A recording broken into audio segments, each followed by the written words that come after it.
www.attableek.com, the reviver of Iman. بسم الله الرحمن الرحيم. الحمد لله نحمده ونستعينه ونستغفره ونؤمن به ونتوكل عليه ونعوذ بالله من شرور أنفسنا ومن سيئات أعمالنا. من يهده الله فلا مضل له ومن يضلله فلا هادي له. ونشهد أن لا إله إلا الله وحده لا شريك له. ونشهد أن سيدنا ومولانا محمدا عبده ورسوله. أما بعد، قال النبي صلى الله عليه وسلم: الراحمون يرحمهم الرحمن تبارك وتعالى، ارحموا من في الأرض يرحمكم من في السماء. رواه ابو داؤد والترمذی وغیرہ. اس حدیث شریف کو حدیث مسلسل بالاولیت کہا جاتا ہے. مسلسل بالاولیت کا مطلب یہ ہوتا ہے کہ ہر استاذ نے اپنے شاگرد کو احادیث مبارکہ کا سبق پڑھانے سے قبل یہ حدیث سنائی.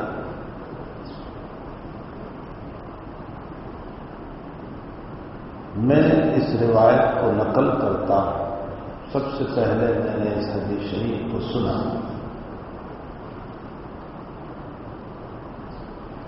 مولائی و مرشدی حضرت شیخ مولانا محمد یونس صاحب جونپوری رحمۃ اللہ علیہ سے. وہ اس حدیث شریف کو نقل کرتے ہیں. ان کے پیر و مرشد قطب الاقطار حضرت مولانا محمد زکریا صاحب کاندھلی یوسف المہاجر المدنی اور حضرت شیخ نقل کرتے ہیں ان کے پیر و مرشد اور ان کے استاذ صاحب بذل المجہود شرع ابی داؤد حضرت مولانا خلیل احمد صاحب سہارنپوری نور اللہ مرقدہ سے. وہ نقل فرماتے ہیں حضرت مولانا عبدالقیوم صاحب بدھانوی رحمۃ اللہ علیہ سے. وہ نقل کرتے ہیں حضرت شاہ محمد اسحاق صاحب دہلوی رحمۃ اللہ علیہ سے. وہ نقل فرماتے ہیں حضرت شاہ عبدالعزیز صاحب رحمۃ اللہ علیہ سے. اور وہ نقل فرماتے ہیں اپنے والد ماجد حضرت شاہ ولی اللہ صاحب محدث دہلوی رحمۃ اللہ علیہ سے. شاہ ولی اللہ صاحب سے لے کر نبی اکرم صلی اللہ علیہ وسلم تک کی سند ان کی کتاب الفضل المبین باحادیث النبی الکریم جو مسلسلات کے نام سے مشہور ہے اس میں موجود ہے. میں نے بھی آپ کا تسلسل باقی رکھنے کے لیے اس حدیث شریف کو سب سے پہلے پڑھ لیا. اس کے بعد اس سبق کا تعلق بچوں آپ سے ہے. یہ علماء کرام جو اپنی جگہ علماء متبحر اور احادیث مبارکہ اور تفسیر قرآن مجید پر رات دن محنت کرتے ہیں، میں ان سے مخاطب نہیں ہوں. مجھے تو آپ بچوں کو سبق پڑھانا ہے. جس کتاب کو آپ ختم فرما رہے ہیں اس کتاب کا تعلق ان اقوال و افعال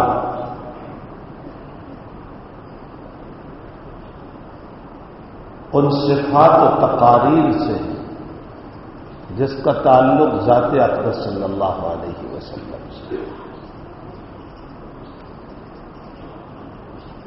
محدثین نے حدیث شریف کی تعریف دو طرح پر کی. علم روایت الحدیث، علم درایت الحدیث، دو علیحدہ ہیں۔ آپ جو یہ کتاب اور اسی طرح دیگر کتب خمسہ کو جو پڑھا، بخاری شریف کے علاوہ مسلم شریف، ترمذی شریف، ابو داؤد، نسائی، ابن ماجہ، ان تمام کتابوں کا تعلق علم روایت الحدیث سے۔ علم درایت الحدیث کا مطلب ہوتا ہے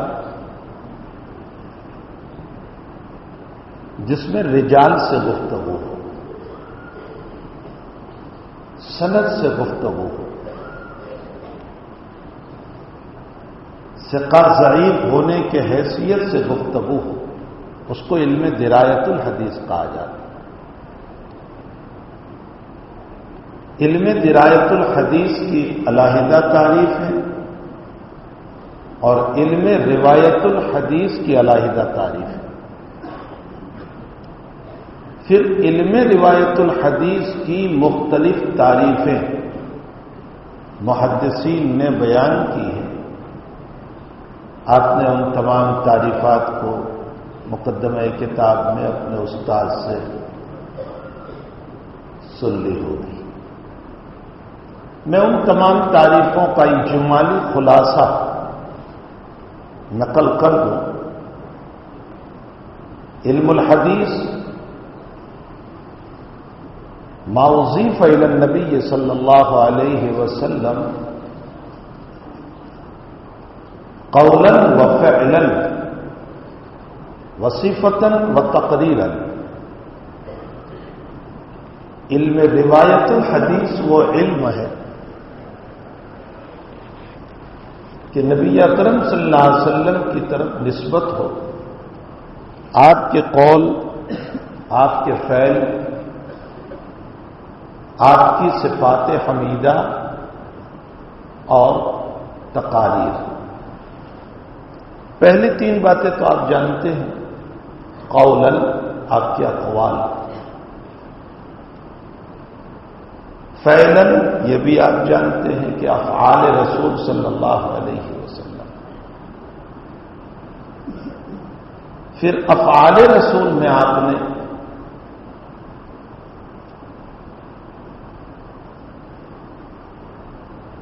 اسی بخاری شریف میں کتاب التوحید سے قبل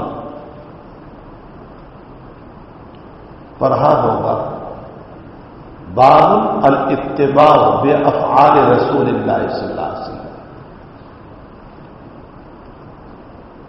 اس کے ضمن میں آپ نے یہ بحث پڑھی ہوگی کہ افعال رسول صلی اللہ علیہ وسلم جو اسقبیل زلات ہے، اسقبیل صحوات ہے، وہ امت کے لیے اس میں اتباع کا مسئلہ نہیں ہے۔ مثلا آپ نے 4 رکعت کے بجائے ظہر میں 3 رکعت پڑھا دی، کبھی ایسا بھی ہوا کہ 4 کے بجائے 5 پڑھا دی۔ حدیث ذی الیدین جو آپ نے صحاح ستہ میں پڑھی، اقصرت الصلاۃ ام نسیت یا رسول اللہ، یہ نبی علیہ الصلوۃ والسلام سے جو سہو ہوا، امت کو اس میں اتباع کرنا نہیں ہے۔ اسی طرح نبی علیہ السلام کے وہ افعال جو آپ کے ساتھ مخصوص ہے، جس کو آپ نے جگہ جگہ پڑھا ہوگا، خصوصیت رسول صلی اللہ علیہ وسلم، امت کو اس میں بھی اتباع کرنا نہیں ہے۔ مثلا صوم وصال، آپ مسلسل روزے رکھتے چلے جاتے تھے، لیکن امت کو آپ نے منع فرمایا، اور جب صحابہ نے آپ کی نقل اتارنا شروع کیا تو آپ نے فرمایا ایکم مثلی یطعمنی ربی ویسقی، تم میری طرح نہیں ہو سکتے ہو، مجھے تو میرا رب کھلاتا اور پلاتا ہے، تو اس میں اتباع نہیں کرنا ہے۔ یا جیسے ام سلمہ رضی اللہ تعالیٰ عنہ کی روایت میں بعد العصر حضرت 2 رکعت پڑھتے تھے، حالانکہ امت کو عصر کے بعد نوافل پڑھنے سے منع کیا اور آپ خود پڑھتے تھے۔ سوال کرنے پر آپ نے فرمایا کہ وفد عبد القیس کی آمد ہوئی تھی اور ان کے ساتھ ظہر کے بعد دین کی باتوں میں میں مشغول ہوا، میری ظہر کے بعد کی 2 رکعت رہ گئی تھی، میں نے اس کو عصر کے بعد پڑھا، اور نبی جب کسی عمل کو شروع کرتا ہے تو مواظبت کرتا ہے۔ یہ خصوصیت ہے رسول اللہ صلی اللہ علیہ وسلم کی، امت اس سے استدلال نہیں کر سکتی کہ میں بھی عصر کے بعد نفل پڑھوں، تو زلات نبوی میں اتباع نہیں، خصوصیات نبوی میں اتباع نہیں، اس کے علاوہ جتنے افعال ہیں وہ افعال امت کے لیے قابل اتباع ہے۔ پھر اس میں مراتب ہے، درجات ہے، کوئی عمل آپ کا واجب کے درجے میں، کوئی عمل آپ کا سنت کے درجے میں، کوئی عمل آپ کا استحباب کے درجے میں۔ یہ تو فعل کے سلسلے میں۔ صفت ذات اقدس صلی اللہ علیہ وسلم کی صفات حمیدہ آپ نے کتاب الانبیاء میں جہاں نبی اکرم صلی اللہ علیہ وسلم کی سیرت پڑھی آپ نے، وہاں آپ نے مفصل طریق پر، اور تقریر کا معنی ہوتا ہے کوئی کام نبی کے سامنے کیا جائے اور نبی علیہ السلام اس پر خاموش رہے، اس کو تقریر کہا جاتا ہے۔ مثلا کتاب الجنائز میں آپ نے روایت پڑھی کہ ایک عورت بہت اچھا عبا بنا کر آئی اور اس کی کچھ جھالر بھی بنائی تھی، ڈیزائن بنائی تھی، جیسے یہاں تھی یہاں تھی، اور حضرت کی خدمت میں اس کو پیش فرمایا بطور ہدیہ۔ روایت میں ہے کہ حضرت نے یوں جھک کر اس کو قبول فرمایا، امت کو اشارہ کیا اس بات کی طرف کہ کسی کے ہدیے کو معمولی نہیں سمجھنا چاہیے، ورنہ ذات اقدس کوئی محتاج تھوڑے ہی تھے، نہ آپ کو مال سے محبت تھی۔ آپ تو یہ ارشاد فرماتے ہیں کہ میرے لیے لو کان علی احد ذہبا، اگر میرے لیے احد پہاڑ کو سونا بنا دیا جائے تو مجھ پر 3 دن نہیں گزریں گے کہ میں اس سارے سونے کو اللہ کے راستے میں خرچ کر دوں،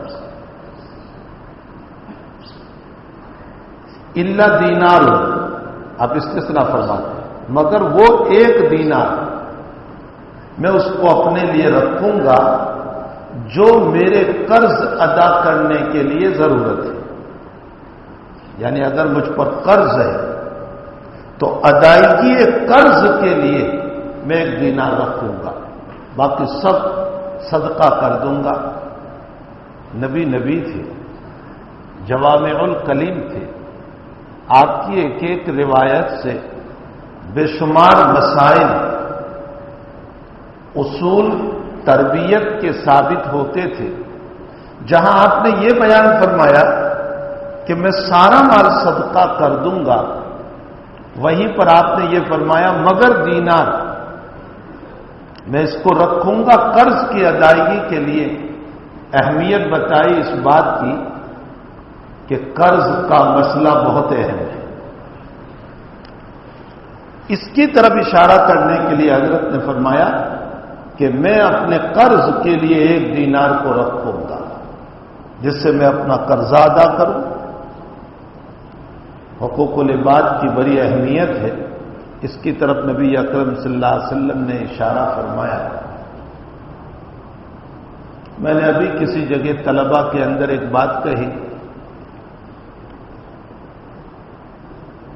ہمارے مدرسوں میں فقہ احناف کی ایک مدلل و مفصل کتاب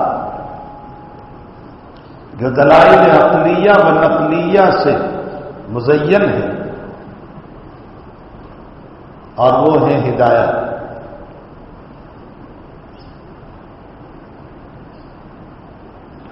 میں نے ان طلباء سے یہ بات کہی تھی جو تمہیں بھی کہتا ہوں کہ صاحب ہدایت کے عقلی دلائل جو ہیں وہ بہت مضبوط ہیں اور ان دلائل کو کوئی توڑ نہیں سکتا ہے.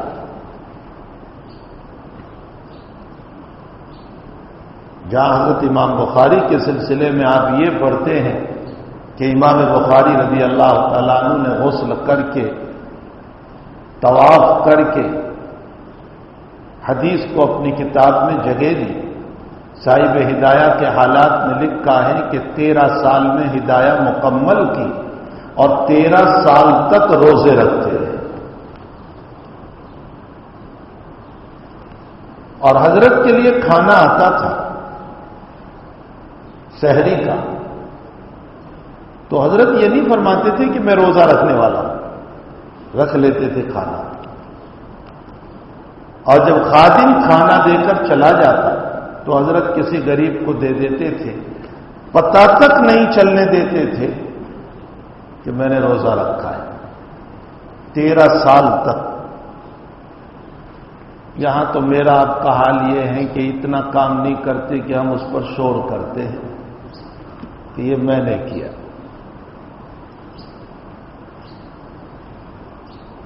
بعض لوگ جب بتانا چاہتے ہیں کہ میں تہجد پڑھتا ہوں تو کہتے ہیں صبح 4 بجے اٹھا تو کتے بھونک رہے تھے.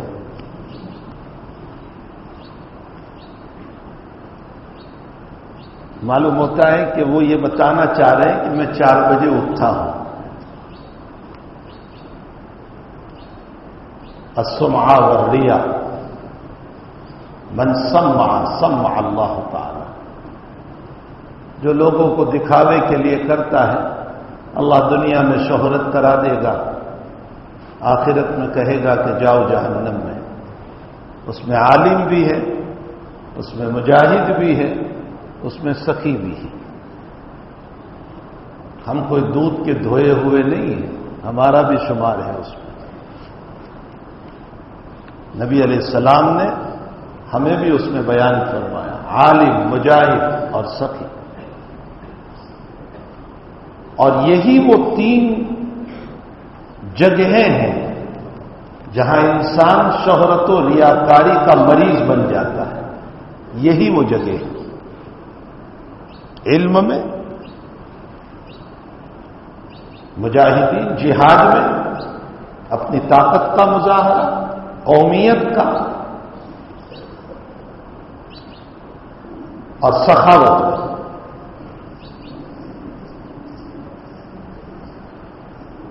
اسی لیے بچوں آپ نے بخاری شریف میں روایت پڑھی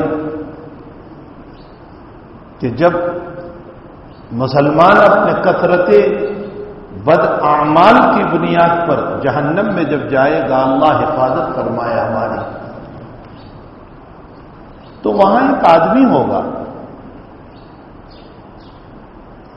اس کا حال یہ ہوگا کہ اس کے پیٹ سے انتڑیاں نکلی ہوگی. بخاری شریف میں آپ نے روایت پڑھی.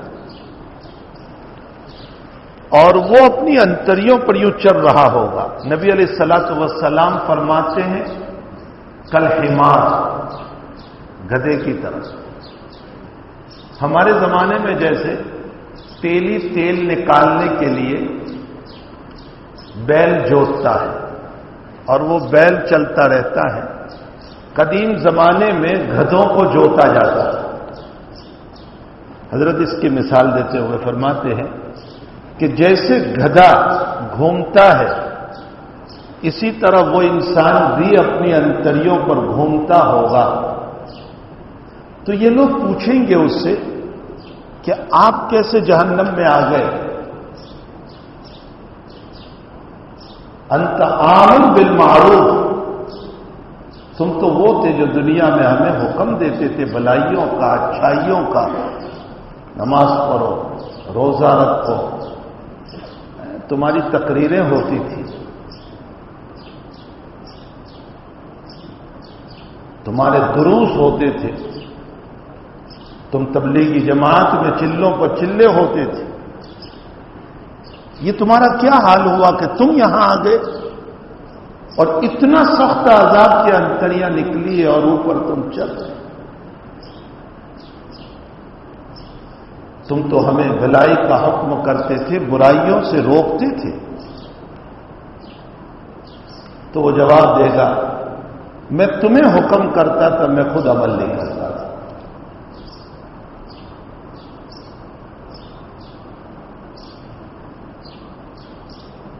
میں خود تمہیں برائیوں سے روکتا تھا،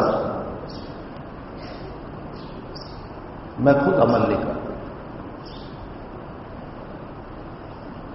تو عزیز بچوں، ہمیں بھی بہت ڈرنا چاہیے کہ کہیں سمعہ اور ریاکاری میں ہم داخل نہ ہو جائیں. شہرت یہ سب کاغذ کے پھول ہیں، کچھ دیر کی خوشبو ہے، بلکہ خوشبو بھی نہیں، اور یہ ختم ہونے والی چیز ہے. تو تقریر کا معنی ہوتا ہے ذات اقدس کے سامنے کوئی کام کیا گیا یا نبی کے سامنے کوئی کام کیا گیا اور نبی علیہ السلام اس پر خاموش رہے. وہ عورت آئی بہترین عبا لے کر اور حضرت کو پیش فرمایا تو حضرت نے جھک کر لیا، اشارہ فرمایا اس بات کی طرف کسی کا ہدیہ چھوٹا ہی کیوں نہ ہو معمولی نہ سمجھنا، اس لیے کہ ہدیے میں محبت ہوتی ہے. نظر محبت پہ ہو، ہدیے پہ نہ ہو. اور عمومی مزاج شے موہوب لہو کی تحقیر میں، یعنی جو چیز ہدیہ دی جا رہی ہے اس کی تحقیر میں عورتوں کا مزاج ہوتا ہے. عام طور پر عورتوں کا مزاج یہ ہوتا ہے کہ وہ چھوٹے ہدیے کو ہدیہ نہیں سمجھتی ہے، وہ کہتی ہے کیا دیا اس نے. اسی لیے نبی علیہ السلام نے خاص طور پر عورتوں کو خطاب کیا، لا تحقرن. روایت آپ نے پڑھی، بکری کا کھر بھی پیش کرے، عورتوں کو خطاب ہے، اس کو حقیر نہ جاننا، یہ بھی بہت قیمتی چیز ہے. تو حضرت نے جھک کر لیا اور زیب تن فرمایا، پہنا اس کو، مجلس ہی میں پہن لیا. اور یہ اس لیے پہنا تھا تاکہ ہدیہ دینے والے کا جی خوش ہو جائے. بہت بڑی چیز ہے کسی کے جی کو خوش کرنا. حضرت اقدس تھانوی نور اللہ مرکزہ کی 2 بیویوں میں سے ایک بیوی نے حضرت کے لیے شیروانی بنائی. حضرت اعتکاف میں تھے. عید کے اگلے دن جب حضرت تشریف لائے تو بیوی نے شیروانی پیش کی اور فرمایا کل کو آپ کو یہ پہن کر عیدگاہ میں جانا ہے. اور بیوی نے اپنے ہاتھ سے بنائی تھی. حضرت خود فرماتے ہیں کہ میرا مزاج شیروانی پہننے کا نہیں تھا، اور پھر وہ کلر ایسا تھا کہ مجھے پسند نہیں تھا، لیکن بہرحال بیوی نے بنائی. میں نے اس کا جی خوش کرنے کے لیے عیدگاہ میں جانے سے پہلے پہن لیا اور اسی کو پہن کر حضرت عیدگاہ گئے. نماز کے بعد ایک صاحب ملے، کہنے لگے حضرت آپ کو اچھی نہیں لگتی۔ حضرت فرماتے میں بھی جانتا ہوں۔ اسی وقت نکالا اور نکال کر کے ان کو ہدیہ کر دیا، اور پھر فرمایا میں نے اس لیے پہن لیا تھا تاکہ میری بیوی کا جی خوش ہو جائے۔ یہ سنت ہے رسول اللہ صلی اللہ علیہ وسلم، اس کو معمولی نہ سمجھے۔ میری طالب علمی کا زمانہ تھا، ہمارے گجرات کے قطب الاقطار شیخ المشائخ حضرت مولانا رضا احمد اجمیری رحمۃ اللہ علیہ مغرب کی نماز میں وائر کی ٹوپی پہن کر آئے۔ اس زمانے میں جامعہ اشرفیہ میں طلبہ وائر کی ٹوپیاں بناتے تھے اور اس کو بیچتے تھے۔ 3 روپے کی 4 روپے کی ہوتی تھی، طلبہ خود بناتے تھے اور بیچتے تھے۔ حضرت وہ ٹوپی پہن کر آئے۔ ہمارا معمول تھا کہ ہر جمعرات کو ہم حجیرہ مسجد میں نماز پڑھتے تھے تاکہ ان دونوں بزرگوں سے مصافحہ کریں، حضرت مولانا اجمیری صاحب رحمۃ اللہ علیہ اور حضرت مفتی عبد الرحیم صاحب لاجپوری رحمۃ اللہ علیہ، مفتی گجرات نہیں مفتی ہند تھے۔ یہ ہمارا معمول تھا کہ ہر جمعرات کو بزرگوں کے پاس جانا چاہیے، مصافحہ کرنا چاہیے، دعائیں کرانی چاہیے۔ آج کل تو مزاج ہی ہمارا یہ ہو گیا ہے، بلکہ خود ہم اساتذہ کا مزاج یہ ہو گیا ہے کہ ہم اپنے مرید کو یا اپنے طلبہ کو دوسرے شیخ سے یا دوسرے استاد سے ملنے کی اجازت بھی نہیں دیتے کہ کہیں ایسا نہ ہو کہ میری دکان بند نہ ہو جائے۔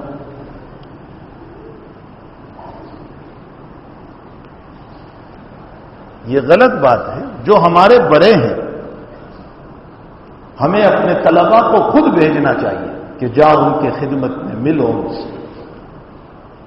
ان سے دعائیں لو۔ تو ہم مغرب میں پہنچے، دونوں بزرگ نماز پڑھ کے ساتھ نکلتے تھے، ہم نے مصافحہ کیا۔ اسی وقت حضرت مفتی صاحب نے فرمایا کہ مولانا یہ ٹوپی، یعنی عجیب و غریب وہ ٹوپی لگتی تھی، وہ تو جیسے آج کل بتاتے والے ٹوپلی رکھتے ہیں اس طرح کی ٹوپی ہوتی تھی، آپ نے یہ ٹوپی؟ فرمایا ایک طالب علم نے بنائی محبت سے میرے لیے اور مجھے ہدیے میں پیش کیا، وہ یہاں مغرب کی نماز میں آیا ہوا ہے، اس کا جی خوش ہو جائے۔ اللہ، کسی کے ہدیے کو معمولی نہیں سمجھنا چاہیے اور اس کا جی خوش کرنا یہ سنت رسول صلی اللہ علیہ وسلم سے ثابت ہے۔ تو حضرت نے زیب تن فرمایا اس کو، مجلس میں بیٹھے صحابہ بیٹھے ہوئے تھے، اتنے میں ایک صحابی نے فرمایا یا رسول اللہ بہت اچھا لگتا ہے، اگر آپ مجھے عنایت فرما دیں۔ تو حضرت اندر گئے تاکہ دوسرا آبا پہن لے اور یہ ان کو ہدیہ کر دے۔ تو دوسرے صحابہ نے ان سے فرمایا کہ حضرت کو جو چیز پسند تھی تم نے مانگ لی۔ وہ صحابی فرماتے ہیں رضی اللہ تعالی عنہ کہ میں نے اس لیے نہیں مانگا کہ مجھے ابا سے محبت ہو گئی، میں نے اس لیے مانگا کہ حضرت کے بدن مبارک سے یہ کپڑا لگ چکا ہے، میں اس کو اپنا کفن بناؤں گا۔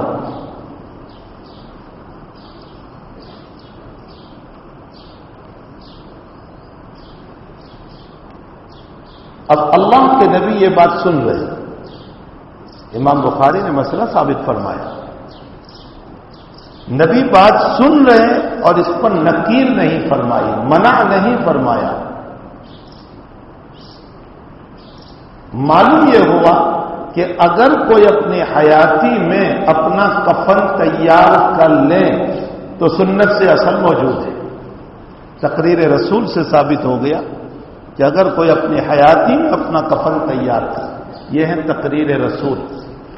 ورنہ نبی کی شان یہ ہوتی ہے کہ خلاف شرع یا ان کو نظر آئے کہ یہ کام غلط ہو رہا ہے اور نبی خاموش رہیں، یہ نہیں ہو سکتا. لیکن ان کی خاموشی دلیل ہے کہ یہ کام صحیح ہے. اسی پر واقع موسیٰ اور خضر کو لے لو.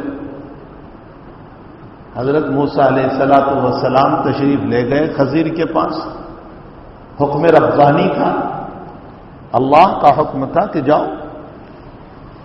لیکن یہ بھی عجیب و غریب بات ہے کہ وہاں گئے اور حضرت خضر کو فرمایا کہ میں آپ کے پاس آیا ہوں، ان تعلمنی مما علمت رشدا.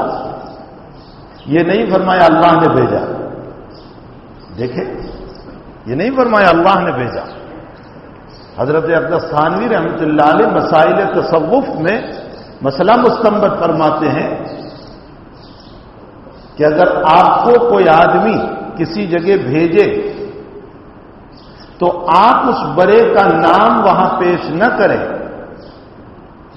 بہت ممکن ہے کہ وہ بیچارہ اپنے اختیار سے آپ کے ساتھ جو معاملہ کرنا چاہتا تھا، بڑے کے دباؤ کی وجہ سے اس پر دباؤ پڑ جائے گا. اس سے ادب سکھایا ہوں. اب موسیٰ علیہ الصلوۃ والسلام شریعت کو لیے ہوئے ہیں. جہاں کوئی بات آپ کو ایسی نظر آئے گی کہ غلط ہو رہی ہے تو اشکال کا ہونا بدیہی بات ہے. اس لیے آپ نے اشکال کیا کہ آپ نے کشتی کو سوراخ کیوں کر دیا. سارے شرائط ایک طرف، داد دبد ایک طرف، پھر اشکال کر دیا اس بچے کو قتل کیوں کیا، پھر اشکال کر دیا اس دیوار کو سیدھا کرنے پر آپ نے معاوضہ کیوں نہیں لیا. اس لیے کہ نبی کی شان یہ ہوتی ہے کہ اگر کوئی کام غلط معلوم ہو اور نبی خاموش رہے، یہ نہیں ہو سکتا ہے. جب ہی تو تقریر رسول حجت ہوگی.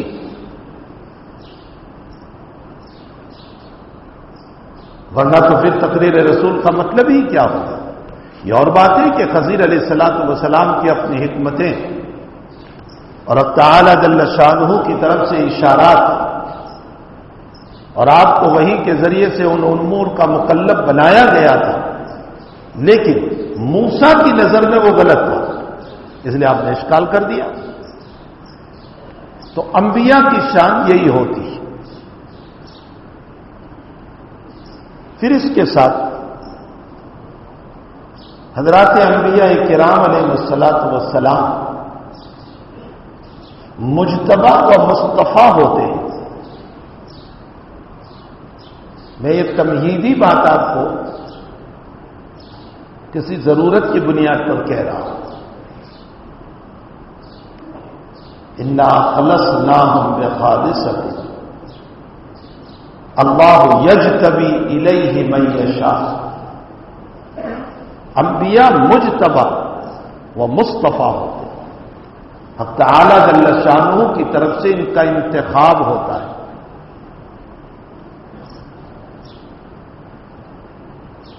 کچھ بندے مجتبی ہیں جو انبیاء ہیں، کچھ منیب ہیں. دونوں کو میں ایک مثال سے سمجھاؤں. یہ میری مثال نہیں ہے، حضرت مدنی نور اللہ مرقدہ کی مثال ہے. بھئی ہمارا حال تو یہ ہے کہ جہاں سے بات لیتے ہیں ان کا حوالہ، اور اسی سے علم میں برکت ہوتی ہے.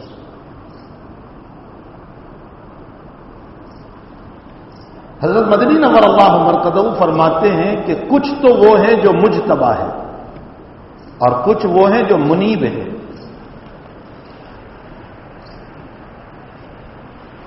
فرق سمجھنے کے لیے مثال سمجھو. ایک تو بادشاہ کی نظر کسی پر پڑے اور اس کو منتخب کر لیں اپنے لیے، اور اب اس کی تربیت بادشاہ کی طرف سے. اور ایک منیب ہوتا ہے وہ انسان جس نے محنت کر کے علم حاصل کیا اور اب وہ بادشاہ کے پاس کوئی نوکری، کوئی جاب تلاش کر رہا ہے. جیسے کوئی BA ہوا,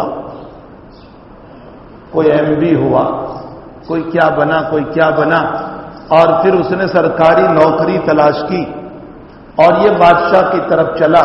یہ منیب ہوا جو اپنی محنتوں کے ذریعے سے بادشاہ کی طرف چلا. فرمایا دنیا کے صلحاء اور صالحین جو ہیں, جو اللہ کی طرف چلتے ہیں, یہ منیب ہیں اور انبیاء مجتبی و مصطفیٰ ہے. اللہ ہی نے ان کا انتخاب کیا اور تربیت بھی اللہ ہی کرتا ہے. یہ فرق ہے دونوں. ابھی حضرت مدنی کی بات کہاں لکھی ہے وہ نہیں بتانا. تم کتاب دیکھو, تلاش کرو, ورق گردانی کرو تو تمہیں ملے گا. میں تمہیں اس لیے کہ بھائی تم کتاب دیکھو, اور یہی وجہ ہے کہ نبی اکرم صلی اللہ تعالی علیہ وسلم کو آپ دیکھو, حق تعالی نے اس ماحول میں پیدا فرمایا آپ کو جس ماحول میں تربیت نام کا نام و نشان نہیں تھا. آپ دیکھ لیں, تربیت نام کی کوئی چیز ہی نہیں وہاں. اور پھر عجیب و غریب بات یہ ہوئی کہ آپ کی آمد سے قبل والد صاحب کو اٹھا لیا, جس سے تربیت کی امید کی جا سکتی تھی.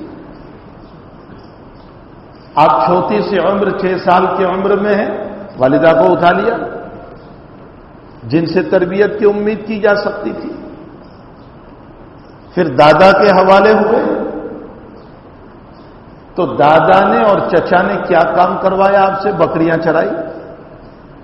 مکے میں آپ کو اجارے پر رکھا. خود بخاری شریف میں آپ نے پڑھا کہ ہاں بچپن میں میں نے بکریاں چرائی چند لوگوں کی قرات پر, چند قرارید پر. تو دادا اور چچا نے آپ سے کیا کام کروایا؟ بکریاں چرائی اور آپ کو اجارے پر. جیسے ہمارے وہاں کوئی مزدوری کے لیے کسی کے وہاں چرانے جاتا ہے جانور, اسی طرح نبی کریم صلی اللہ علیہ وسلم کو بھیجا. اور حضرت چونکہ مکہ کے اطراف میں گھاس پھوس نہیں تھا, اس لیے 10-10 میل تک بکریاں چرانے جاتے تھے. آپ انداز لگائیں, نہ والد کی تربیت, نہ ماں کی تربیت, نہ دادا کی تربیت, نہ چچا کی تربیت, نہ مکہ کا ماحول تربیت کا, کچھ نہیں.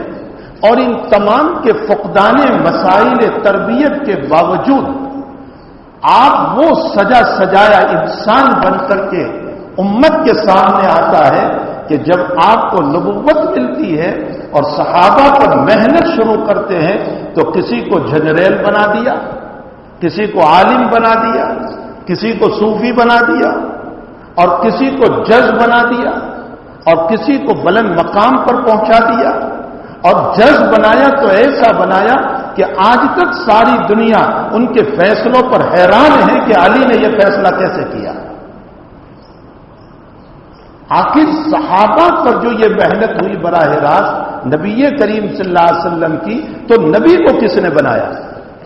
نبی منتخب, مجتبی و مصطفیٰ ہے, اس لیے نبی کو بنانے والا براہ راست اللہ ہے.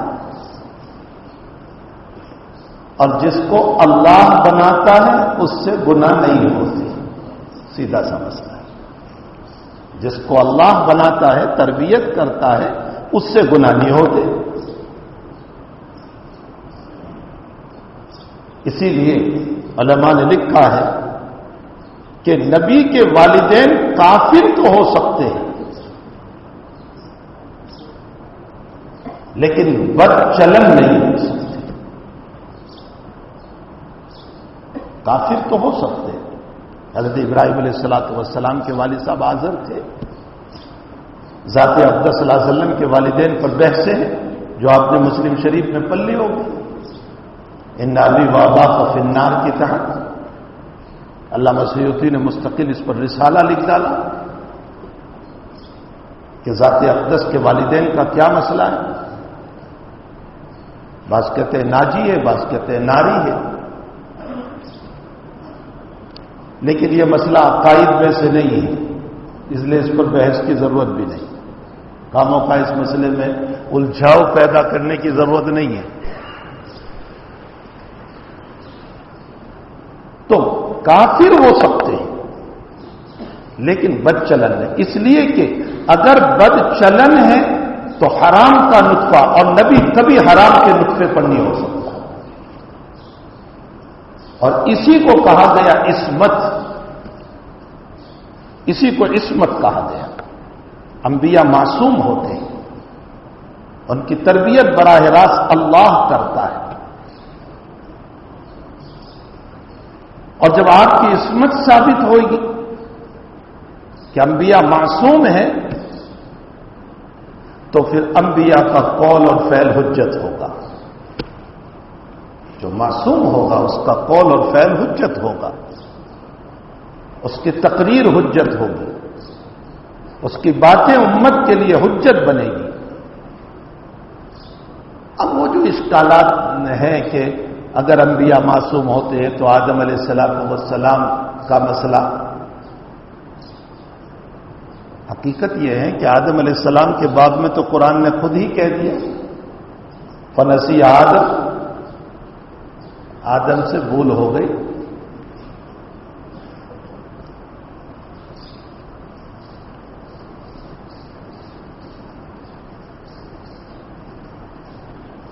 اور پھر وہ شیطان کی طرف سے مسئلہ کھڑا ہوا، اور موسیٰ اور آدم کے محاجہ میں آپ نے بار بار روایت پڑھی، آدم نے فرمایا انت صاحب التورات، آپ صاحب تورات کو، کیا آپ کو معلوم نہیں ہے کہ میرے مقدر میں لکھا تھا نزول فی الدنیا؟ حضرت یوسف علیہ السلام کے باب میں قرآن کریم میں وَلَقَدْ هَمَّتْ بِهِ وَهَمَّ بِهَا لَوْلَا أَن رَّأَىٰ بُرْهَانَ رَبِّهِ، وَهَمَّ بِهَا لَوْلَا أَن رَّأَىٰ بُرْهَانَ رَبِّهِ کا ترجمہ حضرت مولانا حفظ الرحمان صاحب سوہاروی رحمۃ اللہ علیہ نے تو قصص القرآن میں یہ کر دیا، اگر اللہ کی دلیل نہ ہوتی تو ان کا بھی ارادہ ہو جاتا، لیکن دلیل تھی، ارادہ نہیں ہوا، تو نفی ارادہ ہے۔ اور وہ کیا دلیل تھی؟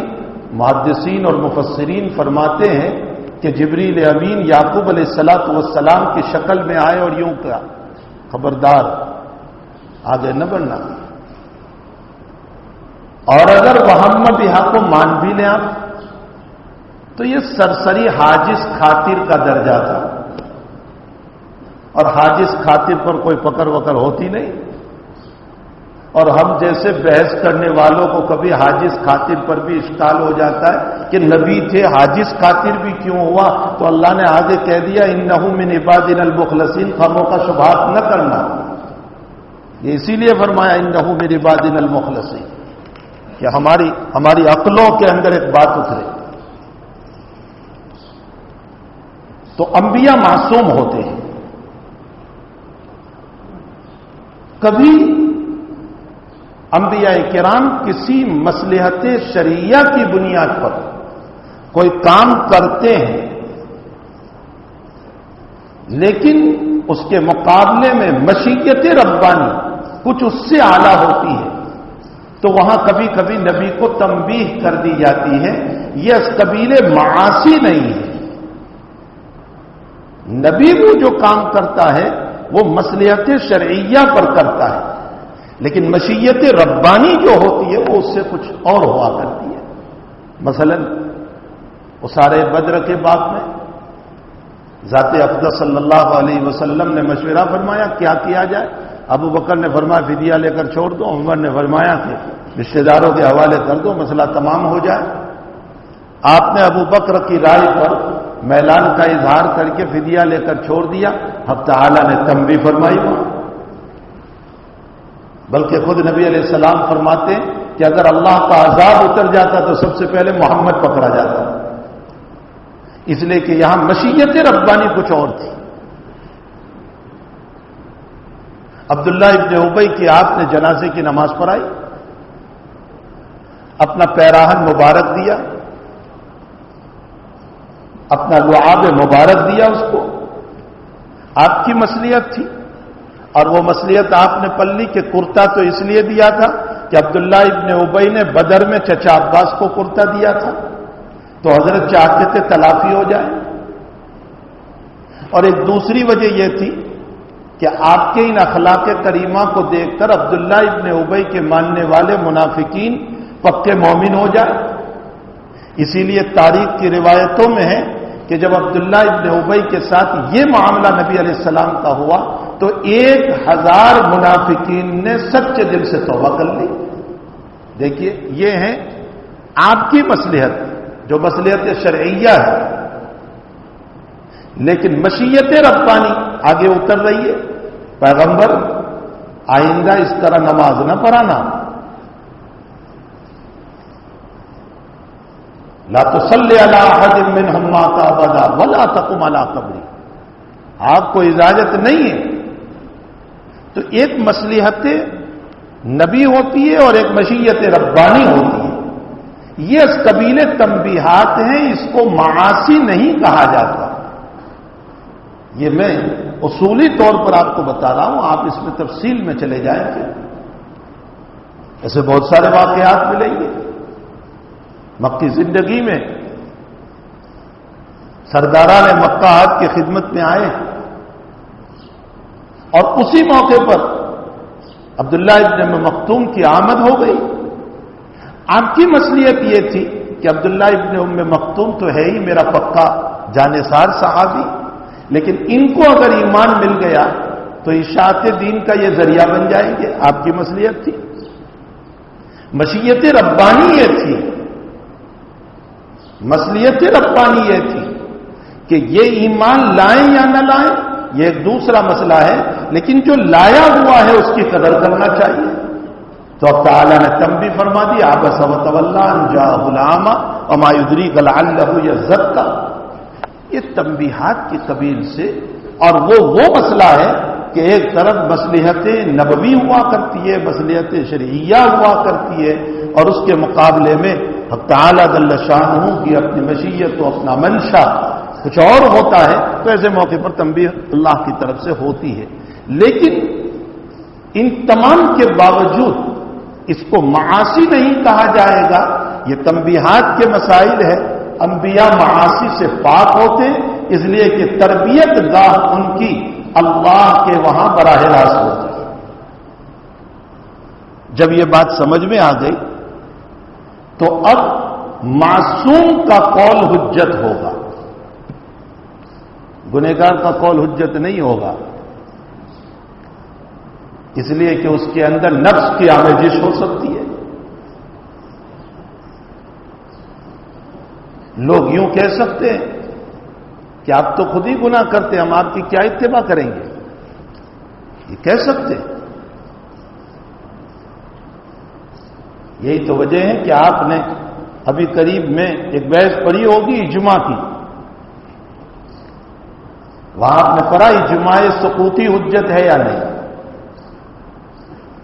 صحابہ کا اجماع سقوطی حجت ہے. کسی مسئلے پر اجماع ہو اور صحابہ خاموش رہے تو ان صحابہ کی خاموشی یہ اجماع کی دلیل ہے. اسی لیے تو تراویح کے مسئلے میں حضرت عمر رضی اللہ تعالیٰ عنہ بول رہے ہیں اور کوئی صحابی اشکال نہیں کر رہے ہیں تو آپ وہاں کیا تقریر کرتے ہیں؟ وہاں کہتے ہیں محضر الصحابہ میں عمر نے فیصلہ فرمایا اور صحابہ خاموش رہے. اجماع کی دلیل ہو گئی. کئی واقعات ہیں ایسے. لیکن صحابہ کے بعد لوگوں کا اجماع سکوتی خاموشی یہ حجت نہیں، یہ حجت نہیں ہو سکتی. اس لیے کہ ہم تو اس لیے بھی خاموش ہیں کہ مجھے مسئلہ ہی نہیں معلوم، اس لیے میں خاموش ہوں، یا اس لیے میں خاموش ہوں کہ میرا چندہ بند ہو جائے گا، یا اس لیے میں خاموش ہوں کہ میرا ہدیہ بند ہو جائے گا، اس لیے میں خاموش ہوں.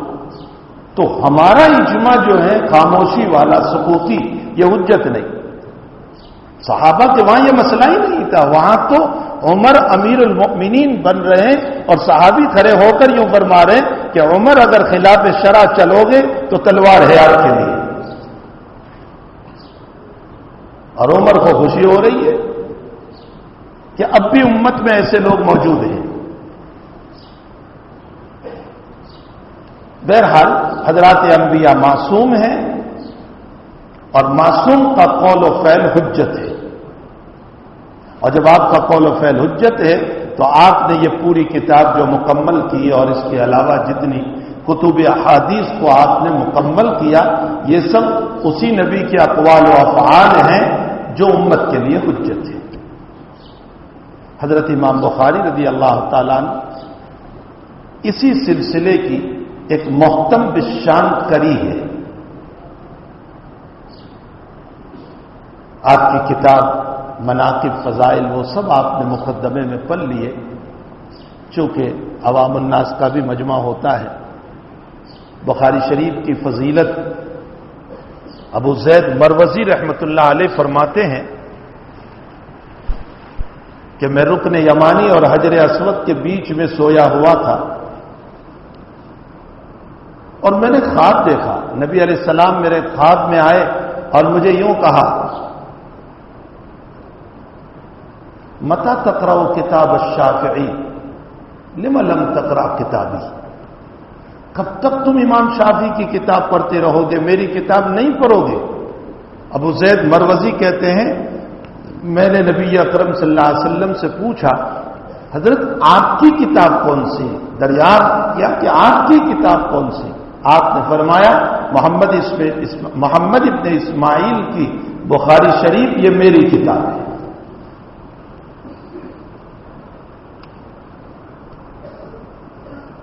اصفہان کا واقعہ علامہ ابن بطال نے لکھا ہے شرح البخاری میں کہ اصفہان میں ابو بکر ابن علی صوفی وقت تھے۔ کسی مسئلے میں بادشاہ کو غلط سلط بات پہنچی، ہوتا ہے حواریین کا مسئلہ جو اس طرح کی باتیں پہنچانے والے ہوا کرتے ہیں، جس سے کبھی بادشاہ کو ناراض کیا، کبھی کس کو ناراض کیا، کبھی کس کو ناراض کیا۔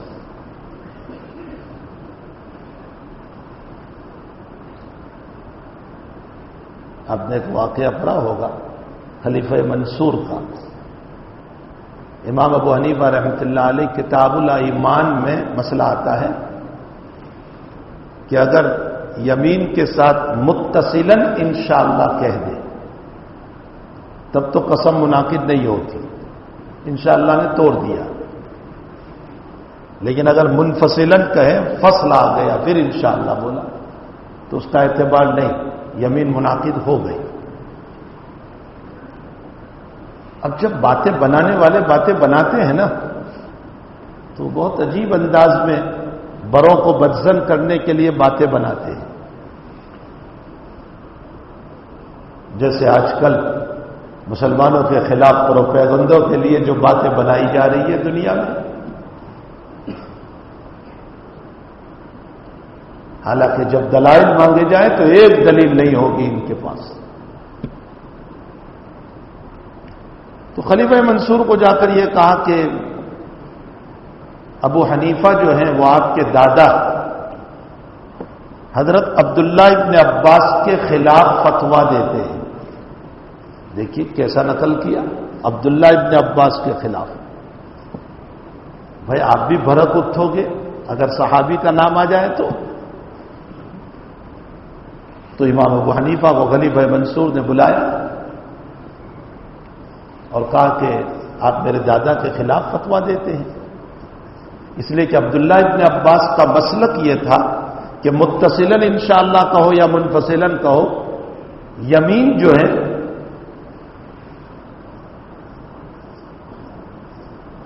قسم کا مسئلہ جو ہے متصلاً کہے یا منفصلاً کہے، بہرحال یمین کا مسئلہ جو ہے منعقد نہیں ہو، منعقد ہو جاتا ہے دونوں شکلوں میں۔ اور امام صاحب کہہ رہے تھے کہ منفصلاً نہیں ہوگا، متصلاً ہوگا۔ فرمایا تم ہمارے دادا کے خلاف فتویٰ دیتے ہو؟ امام صاحب نے فرمایا اگر میں وہ فتویٰ دینے لگوں کہ منفصلاً کا بھی اعتبار ہے اور یمین منعقد ہو جاتی ہے، یمین منعقد نہیں ہوتی، اگر یہ میں فتویٰ دے دوں انفصال میں بھی تو تیری خلافت کا مسئلہ ہو جائے گا۔ کہا کیسے؟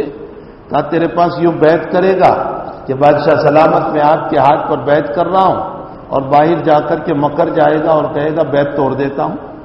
تو منفصلاً کہا لیکن بیعت ٹوٹ گئی. کہا تیری حکومت بچانے کے لیے میں نے یہ فتویٰ دیا ہے. امام صاحب تو امام صاحب تھے.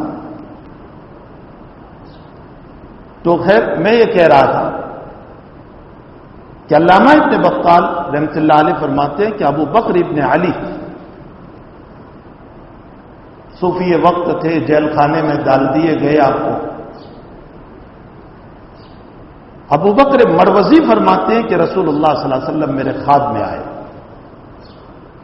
اور حضرت نے آ کر مجھ کو یوں فرمایا کہ فلاں صاحب جیل میں ہے، ان سے کہو کہ میری کتاب میں دعائے کرب ہے، لا الہ الا اللہ العظیم الحلیم، لا الہ الا اللہ رب العرش العظیم، لا الہ الا اللہ رب السماوات و رب العرش الکریم. فرمایا میری کتاب میں یہ دعا ہے، اس دعا کا ورد کرو تو اللہ تعالی جیل کھانے سے بلکہ پھانسی سے نجات دے دے گا. تو ابو بکر مروزی پوچھتے ہیں نبی علیہ السلام سے کہ حضرت آپ کی کتاب کون سی؟ فرمایا محمد ابن اسماعیل کی بخاری میری کتاب ہے. آپ نے اپنی کتاب بتایا اس کو. ابو بکر مروزی کہتے ہیں کہ میں نے ایک آدمی کو بھیجا اور ابو بکر ابن علی کو جا کر یہ بتائی دعا. انہوں نے اس کا ورد کیا، اللہ تعالیٰ نے نجات دلا دی. یہ دعا بہت جامع ہے، بہت مجرد ہے. اس دعا کو یاد کرنا چاہیے اور اس کو پڑھنا چاہیے. اس کی بنیاد پر اب تعالیٰ بڑے بڑے مسائل کو آسان کر دیتے ہیں. ہمارا حال یہ ہے کہ ہم اسباب کی طرف تو بہت نظر کرتے ہیں کہ یہ کام کر لو، یہ کام کر لو، یہ کام کر لو، مسائل حل ہو جائیں گے، اور نبی نے جو ہمیں دعائیں بتائی ہے اس کی طرف کوئی توجہ نہیں.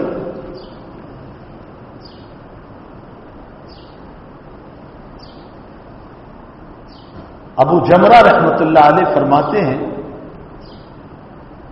کہ ہمارا تجربہ ہے کہ شدید سے شدید مسائل میں بخاری شریف کا ختم پڑھا گیا، یعنی پوری بخاری شریف کو پڑھا گیا تو حق تعالی نے شدید مسائل کو ختم کر کے سہل اللہ لنا، اللہ نے ہمارے لیے سہولتیں پیدا کر دی. یہ بخاری شریف کے اوپر ہے کہ اس کے ختم پر حق تعالی جل شانہ سہولتیں پیدا کرتا ہے. میں آپ سب سے گزارش عزیز بچوں کرتا ہوں، اس وقت ہم پر حالات کے بادل منڈلا رہے ہیں. ہم جن حالات سے اس وقت گزر رہے ہیں، جہاں ہمارے ایمان پر خطرہ، ہمارے کلمے پر خطرہ، ہمارے مساجد پر خطرہ، ہمارے مدارس پر خطرہ، ہمارے دین پر خطرہ، یہ سب خطرات کے بادل ہمارے اوپر امن رہے ہیں. آپ کو نہیں معلوم کہ کیا کیا پلان آپ کے خلاف بن رہے ہیں، اور سازشوں کا ایک دریا بہ رہا ہے اسلام کے خلاف. میں نے ابھی ایک جگہ بیان میں کہا کہ غیروں کو تو اشکال تھا ہی، اب تو مسلمانوں کو بھی مدارس اور علماء پر اشکال ہے. اب تو مسلمانوں کو بھی اشکال ہو. مدارس کا وجود ایمان کا بقا ہے. یہ خوب سن لیں. ہم جو جملے بول رہے ہیں مدارس کے باب میں، ہم توبہ کریں. ورنہ مجھے ایک واقعہ یاد آیا کہ مولانا تقی صاحب عثمانی کہتے ہیں کہ میرا بغداد جانا ہوا تو میں نے وہاں کسی سے پوچھا کہ یہاں کوئی مدرسہ ہو تو مجھے بتاؤ. مولانا کہتے ہیں کہ اتنا بڑا بغداد، لوگوں نے مجھے بتایا کہ یہاں کوئی مدرسہ نہیں ہے. جو بغداد مرکز علم تھا، جہاں بڑے بڑے محدثین بلکہ حضرات صحابہ مدفون، عبد القادر جیلانی جیسی شخصیت موجود وہاں، یہ اکابر جہاں موجود، امام احمد ابن حنبل جیسا انسان، لیکن آج ایک مدرسہ وہاں نہیں.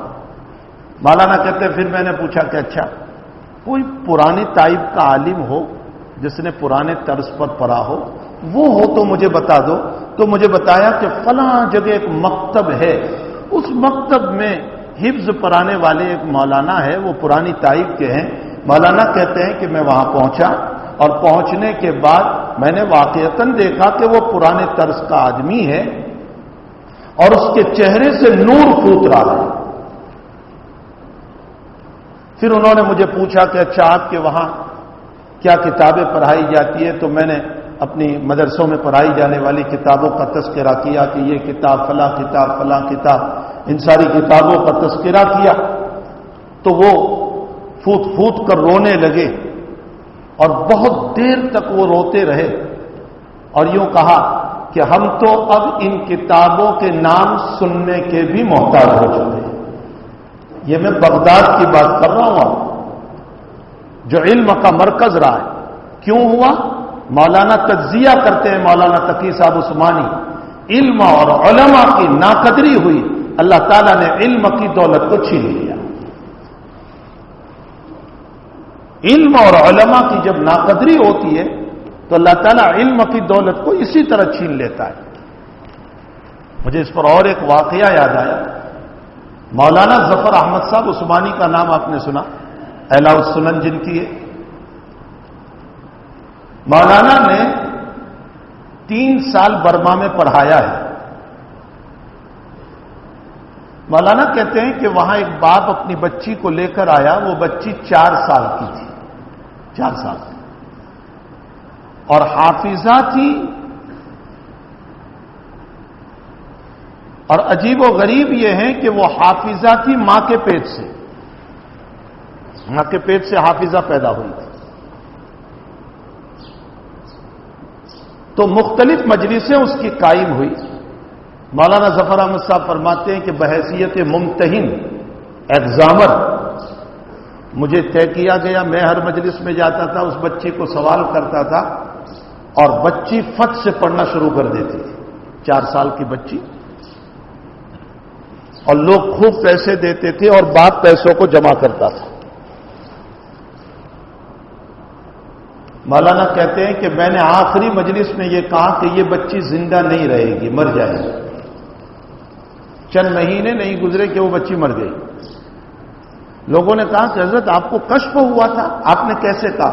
فرمایا کشف کی بات نہیں، اصل میں اس باپ کو اللہ نے نعمت دی تھی کہ اس کی بچی ماں کے پیٹ سے حافظہ پیدا ہوئی. اس نے ناقدری کی اور بچے کے قرآن کے ذریعے سے اس نے دولت جمع کرنا شروع کیا تو اللہ نے اس کو اس دولت سے محروم کر دیا. جب علم اور علماء کی تم ناقدری کرو گے تو پھر یاد رکھ کے میرے بھائیوں کہ حقیقت یہ ہے کہ آپ مدارس سے اور علماء سے محتاج ہو جاؤ گے، اور پھر فساد، جاہلوں کا امیر بن جانا، یہ سارے مسائل ہوں گے. ذلو و اذلو، پھر میراث کی تقسیم میں بھی ایسا ہی ہوگا. اس لیے میں جگہ جگہ کہتا ہوں ہمارے بہت سارے بھائی آئے ہوئے ہیں. اہل علم کوئی نبی نہیں ہے، کوئی فرشتہ نہیں ہے. غلطی ہر ایک سے ہوتی ہے، لیکن اس غلطی کو موضع ملامت بنانا، لان تان کرنا، ہمارا حال یہ ہے کہ ہم آرے کی طرح چلتے ہیں. آرا جاتے ہوئے بھی کاٹتا ہے، آتے ہوئے بھی. اگر کوئی بیچارہ مولوی مدرسے میں بیٹھ کر چپ چاپ پڑھا رہا ہے، کوئی کام نہیں کر رہا ہے، تو اس موقع پر ہمارا جملہ اس کے بعد میں ہوتا ہے وہ تو تنہائیوں میں بیٹھا ہوا ہے، اسے دنیا کا کیا پتا. دیکھیے کیسے ہم جملہ بولتے ہیں اس پر. اور اگر کوئی مولوی صاحب بیچارہ سیاست کے میدان میں آیا اور کچھ کام کرنے لگا، امت کی رہنمائی کرنے لگا، ہدایت کی باتیں تلقین کرنے لگا، تو ہم کہتے ہیں مولانا کو اس میدان میں آنے کی ضرورت کیا ہے، جاؤ تم مدرسے میں پڑھاؤ. جاتے ہوئے بھی کاٹتے ہیں، آتے ہوئے بھی کاٹتے ہیں. کوئی مولوی صاحب بیچارے غریب اپنی جگہ پر چپ چاپ ہیں، اس کی انکم نہیں، آمدنی نہیں، ذرائع نہیں، تو ہم کہتے ہیں مول صاحب نے تھوڑا زکات نہ روٹ لو دے دیوانو. ہمارے جملے ہیں. اور کوئی مولانا اگر کاروبار میں آگے آتے ہیں، کماتے ہیں، تجارت کرتے ہیں، تو کہتے ہیں مولانا تو پکے دنیا دار ہو گئے. اللہ،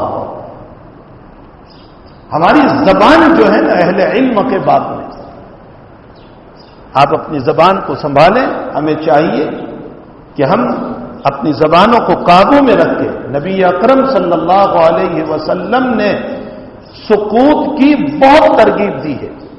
ان علماء سے پوچھو، روایت میں ہے اللہ کے حبیب بار بار کہتے ہیں سکوت اختیار کرو، وَإِلَّا فَاسْكُتْ، سکوت اختیار کرو. بولو تو خیر بولو ورنہ چپ رہو، بولو تو خیر بولو ورنہ چپ رہو.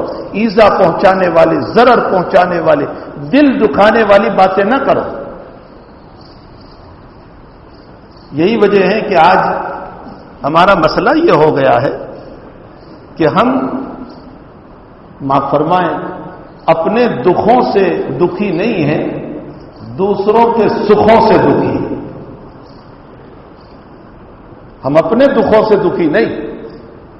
میری بیماری سے مجھے دکھ نہیں، لیکن آپ کی ترقی، آپ کا علم، آپ کی دولت، آپ کے مقام کو دیکھ کر میرا حسد مجھے دکھ میں ڈال رہا ہے.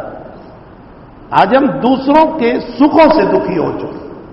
کاش کہ ہمارا دل صاف ستھرا ہوتا، ہم محبت کرنے والے ہوتے، ہم کسی کی ترقی کی دعا کرنے والے ہوتے، ہم رشک کرنے والے ہوتے. لیکن ہمارا یہ مزاج ہی نہ رہا. ہماری زبان کینچی کی طرح چلتی ہے، ہماری زبان سانپ کی طرح ڈنک مار رہی ہے. ہماری زبان لوگوں کے جسم کو نہیں دلوں کو کاٹ رہی ہے. یہ ہماری زبان کا حال ہے. اللہ تعالیٰ یہ ہماری حفاظت فرمائے.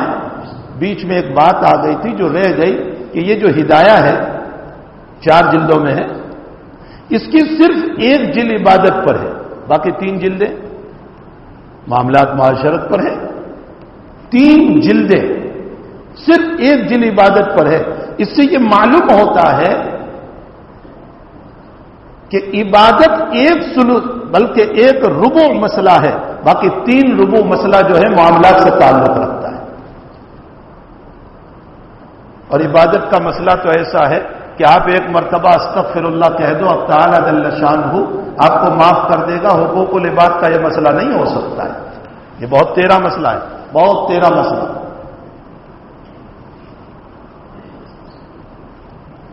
ہمیں اس میں بہت احتیاط کی ضرورت ہے حقوق العباد کے بعد.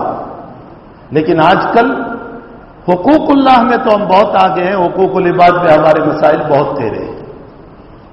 کسی کے خلاف بھی کچھ بول دینا، سازش کر لینا، اس کو پامال کرنے کی. اور اسی لیے آج امت مسلمہ دکھی ہو چکی ہے، اور جو ہمارے ساتھ جس طرح کرنا چاہتا ہے کر لیتا.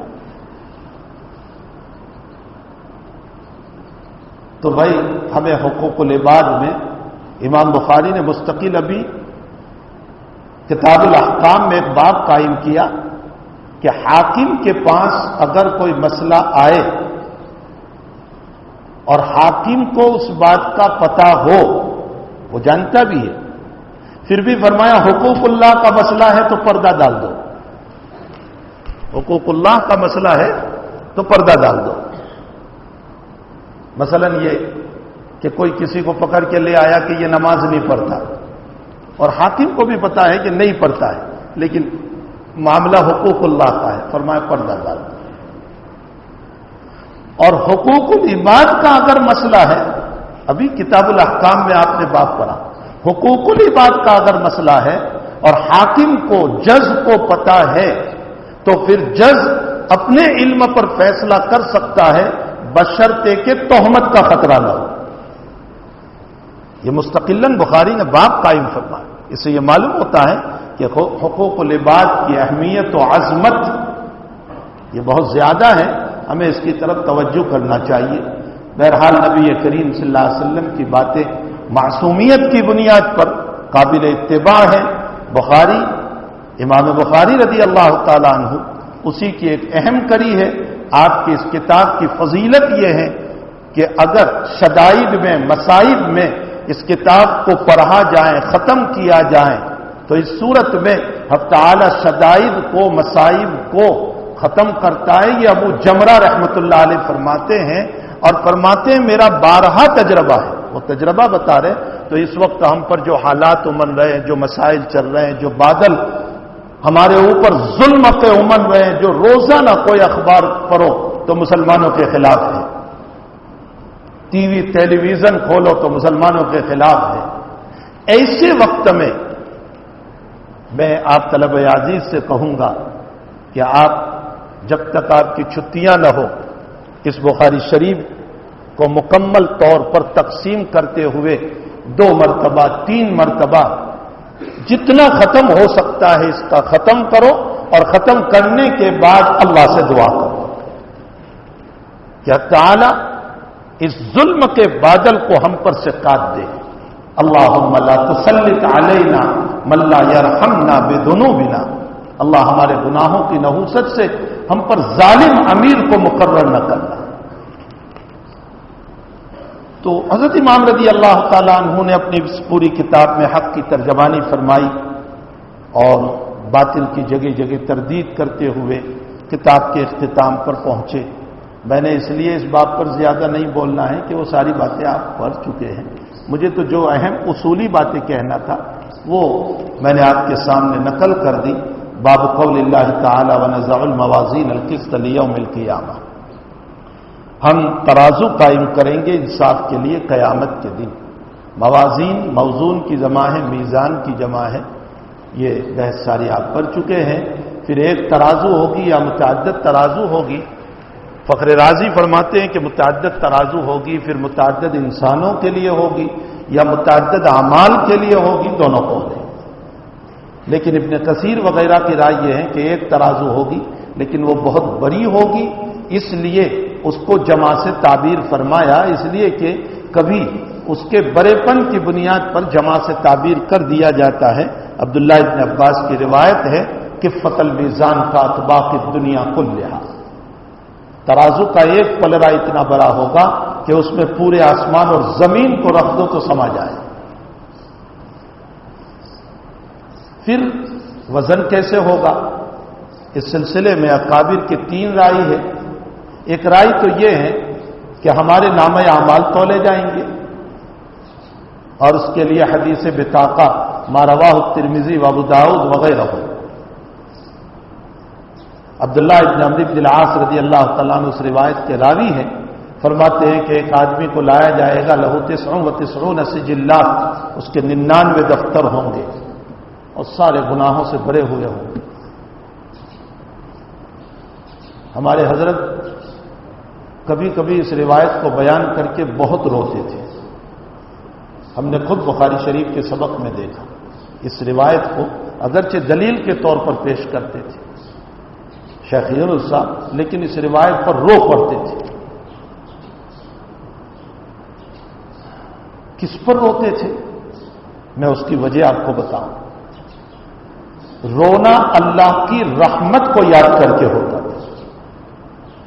کبھی غمی کا بھی رونا ہوتا ہے، کبھی خوشی کا بھی رونا ہوتا ہے. بچی کو جب شادی کر کے روانہ کرتے ہیں تو وہ خوشی کا رونا ہے، وہ غمی کا رونا نہیں ہے، وہ خوشی کا رونا ہے. تو شیخ خوشی سے روتے تھے. اور میرا شاہد مجلس میں ابھی آئے ہیں، میری تائید ہو جائے گی، چونکہ وہ مجھ سے زیادہ سفر و حضر میں حضرت کے ساتھ رہے ہیں. ہمارے مولانا یونس صاحب رندیرہ سلمہ مدنی، وہ مجھ سے زیادہ، میں تو خیر گجرات میں رہتا تھا یا ہندوستان میں اور سفر میں، لیکن مولانا نے لمبے لمبے سفر شیخ کے ساتھ کیے. شیخ کا رونا کبھی حقوق العباد کو بیان کرتے ہوئے، کبھی اور مسائل کو ذکر کرتے ہوئے، بلکہ جب بیمار ہوئے اس سے پہلے تو آپ نے الجمیت اخبار جو نکلتا ہے اس میں حضرت نے پوری امت سے معافی مانگی تھی. آج بھی وہ مضمون ہے، اور کہا کہ بھائی میری وجہ سے کسی کو تکلیف ہوئی ہو تو معاف کرنا. یہ بہت بڑی چیز ہے کہ انسان معافی کو حرز جان بنائے، معاف کرنے کا بھی مزاج رکھے، معافی مانگنے کا بھی مزاج رکھے. تو مولانا بہت ساتھ رہے، حضرت کے رونے کو وہ خوب جانتے ہیں کہ کتنا روتے تھے۔ بہرحال حضرت کا اس حدیث شریف پر رونا یہ خوشی کی وجہ سے تھا۔ خوشی کس پر تھی کہ اس آدمی کو لایا جائے گا، 99 دفتر ہوں گے، اللہ تعالیٰ اس کو پوچھیں گے ظلم فکتبتی المحافظون، میرے فرشتوں نے ظلم تو نہیں کیا، کوئی غلط بات تو نہیں لکھی؟ وہ کہے گا نہیں لا یا ربی سب صحیح ہے۔ اب وہ سوچے گا میں جہنم میں جاؤں گا، اللہ تعالیٰ فرمائیں گے جا میں نے دنیا میں پردہ پوشا۔ اس روایت میں تو یہ ہے کہ اللہ تعالیٰ ایک پرچی دیں گے اور یوں کہیں گے کہ جاؤ اس کو تیرے نیکی کے پلڑے میں رکھ دے۔ وہ رکھے گا تو لا الہ الا اللہ اس میں لکھا ہوا ہوگا، اس کے وزن کی بنیاد پر اب تعالیٰ اس کو معاف کر دے گا۔ اور دوسری روایت میں ہے کہ اللہ تعالیٰ فرمائیں گے کہ جا میں نے دنیا میں تیری ستاری کی تھی، میں آج بھی تیری ستاری کر دے گا۔ اس پر روتے تھے۔ اور اللہ کی رحمت پر میں ہمارے لیے بھی ہے، ہمارے ان بھائیوں کے لیے بھی ہے جو آئے ہیں بخاری کی نسبت پر، میں صحیحین کی ایک روایت کی طرف اشارہ کروں۔ نبی علیہ السلام فرماتے ہیں کہ بندہ توبہ کرتا ہے تو اللہ کتنا خوش ہوتا ہے، کتنا خوش ہوتا ہے۔ فرمایا نبی علیہ السلام نے ایک مثال دے کر کہ ایک آدمی لمبے سفر میں جا رہا ہے، اونٹنی پر سوار ہے، وہ تھک گیا، کہیں آرام کے لیے اترا کسی درخت کے نیچے، آنکھ لگ گئی اس کی، تھکا ہوا تھا بیٹھے بیٹھے۔ جب آنکھ کھلی اس کو پیاس لگی ہے، بھوک لگی ہے، کھانا پینا سب اونٹنی پر ہے، لیکن اونٹنی وہاں سے غائب ہو گئی۔ اب وہ نظر دوڑا رہا ہے، اونٹنی نہیں مل رہی ہے، پریشان حال ہے، وہاں پانی موجود نہیں۔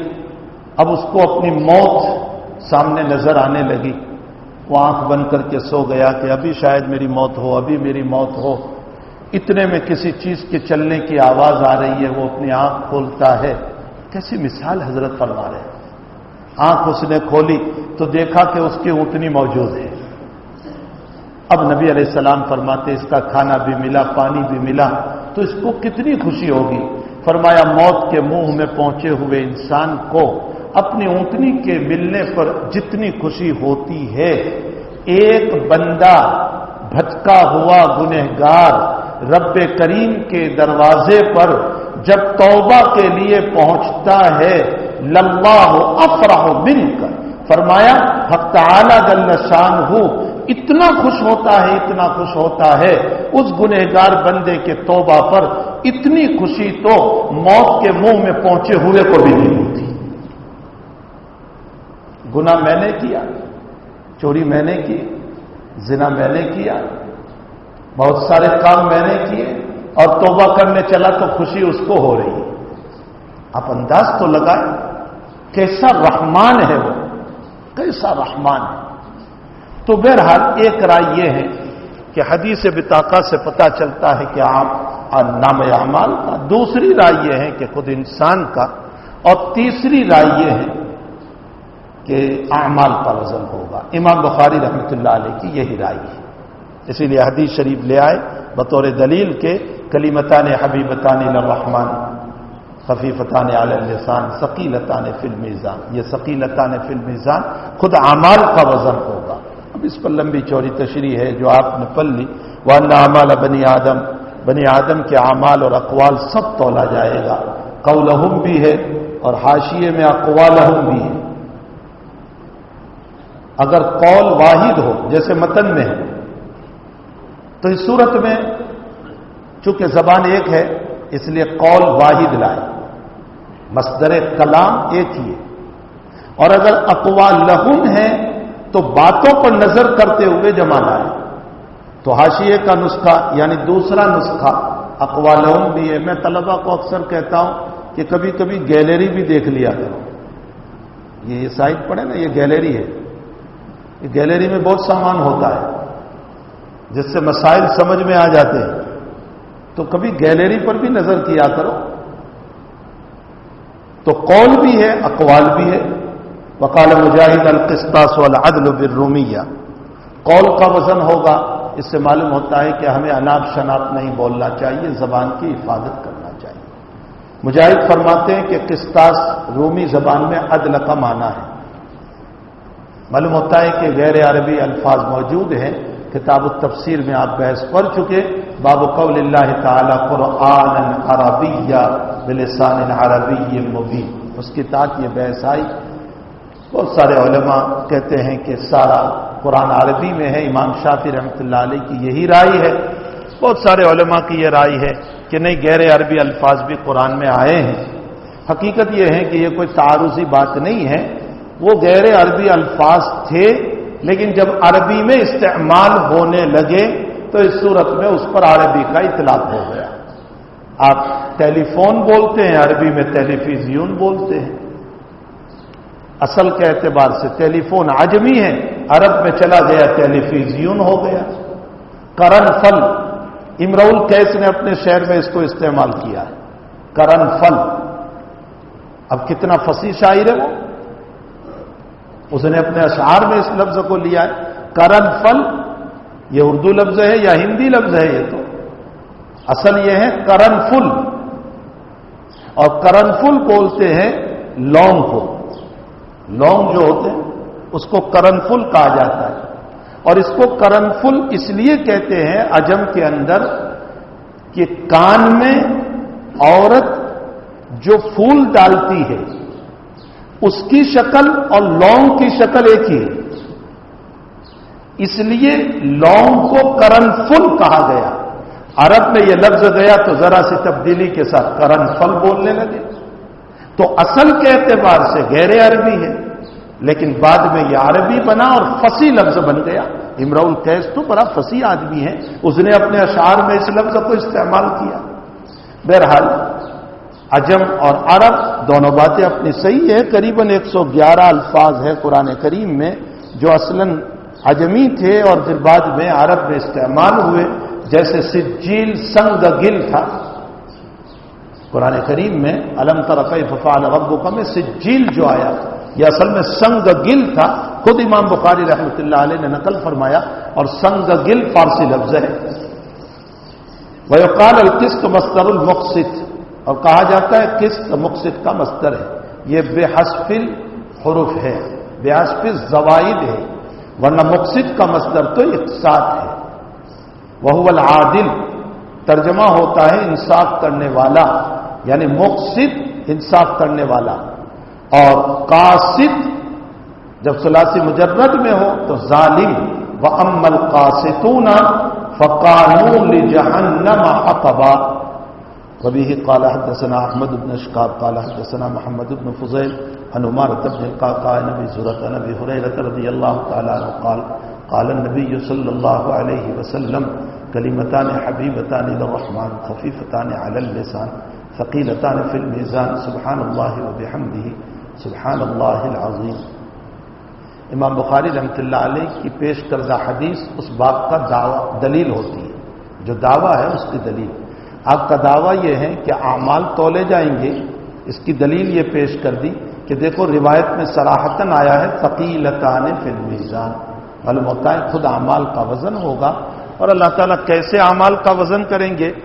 عبداللہ ابن عباس کہتے ہیں کہ اعمال کو جوہر بنایا جائے گا، جسم دیا جائے گا. اور اس کی تائید میں آپ نے بخاری شریف میں روایت پڑھی کہ قیامت کے دن موت کو دمبے کی شکل میں لایا جائے گا. اب موت تو ایک عرض ہے، لیکن اس کو دمبے کی شکل میں لایا جائے گا اور اہل جنت و جہنم کے سامنے اس کو ذبح کیا جائے گا. تو معلوم یہ ہوتا ہے کہ اعراض کو جسم دیا جائے گا. تو اسی لیے عبداللہ ابن عباس فرماتے ہیں کہ پل صراط جو ہیں وہ حقیقت میں انسان کا ایمان ہے اور اس کو جسم دیا جائے گا اور پل بنایا جائے گا. اسی لیے دنیا میں اس ایمان پر جو جس طرح جتنی رفتار سے چلا ہوگا اتنی ہی رفتار سے قیامت میں چلے گا. اور کافر کا گزر نہیں ہوگا پل صراط سے، اس لیے کہ اس کے پاس ایمان ہی نہیں تھا. تو پل صراط پر کیسے جائے گا؟ اس لیے اس کو تو وہیں سے کھینچ کر الٹے سر جہنم میں ڈال دیا جائے گا. تو امام بخاری رحمۃ اللہ علیہ نے اس اپنے باب اس دعوے کے اوپر اس دلیل کو پیش فرمایا. اس روایت کو نقل کرنے والے احمد بن اشقاب ہیں. ایک راوی محمد ابن اشقاب بھی آتے ہیں، ایک علی ابن اشقاب بھی آتے ہیں۔ اتفاق ایسا ہے کہ تینوں کے باپ ایک ہیں لیکن تینوں بھائی نہیں ہیں۔ بعض مرتبہ لوگ بھائی سمجھ لیتے ہیں، یہ بھائی نہیں ہیں، یہ الگ الگ راوی ہیں۔ پھر ان کے بعد محمد ابن فضیل سے لے کر یہ روایت غریب ہے، ثقہ راوی ہیں لیکن حدیث شریف غریب ہے، یعنی یہی لوگ نقل کرنے والے ہیں، ان کے علاوہ کوئی نقل کرنے والا نہیں۔ امام بخاری رحمۃ اللہ علیہ نے، میں اجمالاً اب ایک دو بات نقل کر دوں، اسی روایت پر کیوں ختم فرمایا؟ ایک تو یہ ہے کہ اس باب اور روایت کا تعلق وزن اعمال سے ہے، اور وزن سب سے اخیر میں ہونے والا ہے قیامت میں، تو اس کو سب سے اخیر میں رکھا۔ ایک دوسری وجہ یہ ہے کہ ماہر مقرر کا کام یہ ہوتا ہے کہ انسان کو اپنی پوری تقریر کا لب لباب اور خلاصہ پیش کر دے۔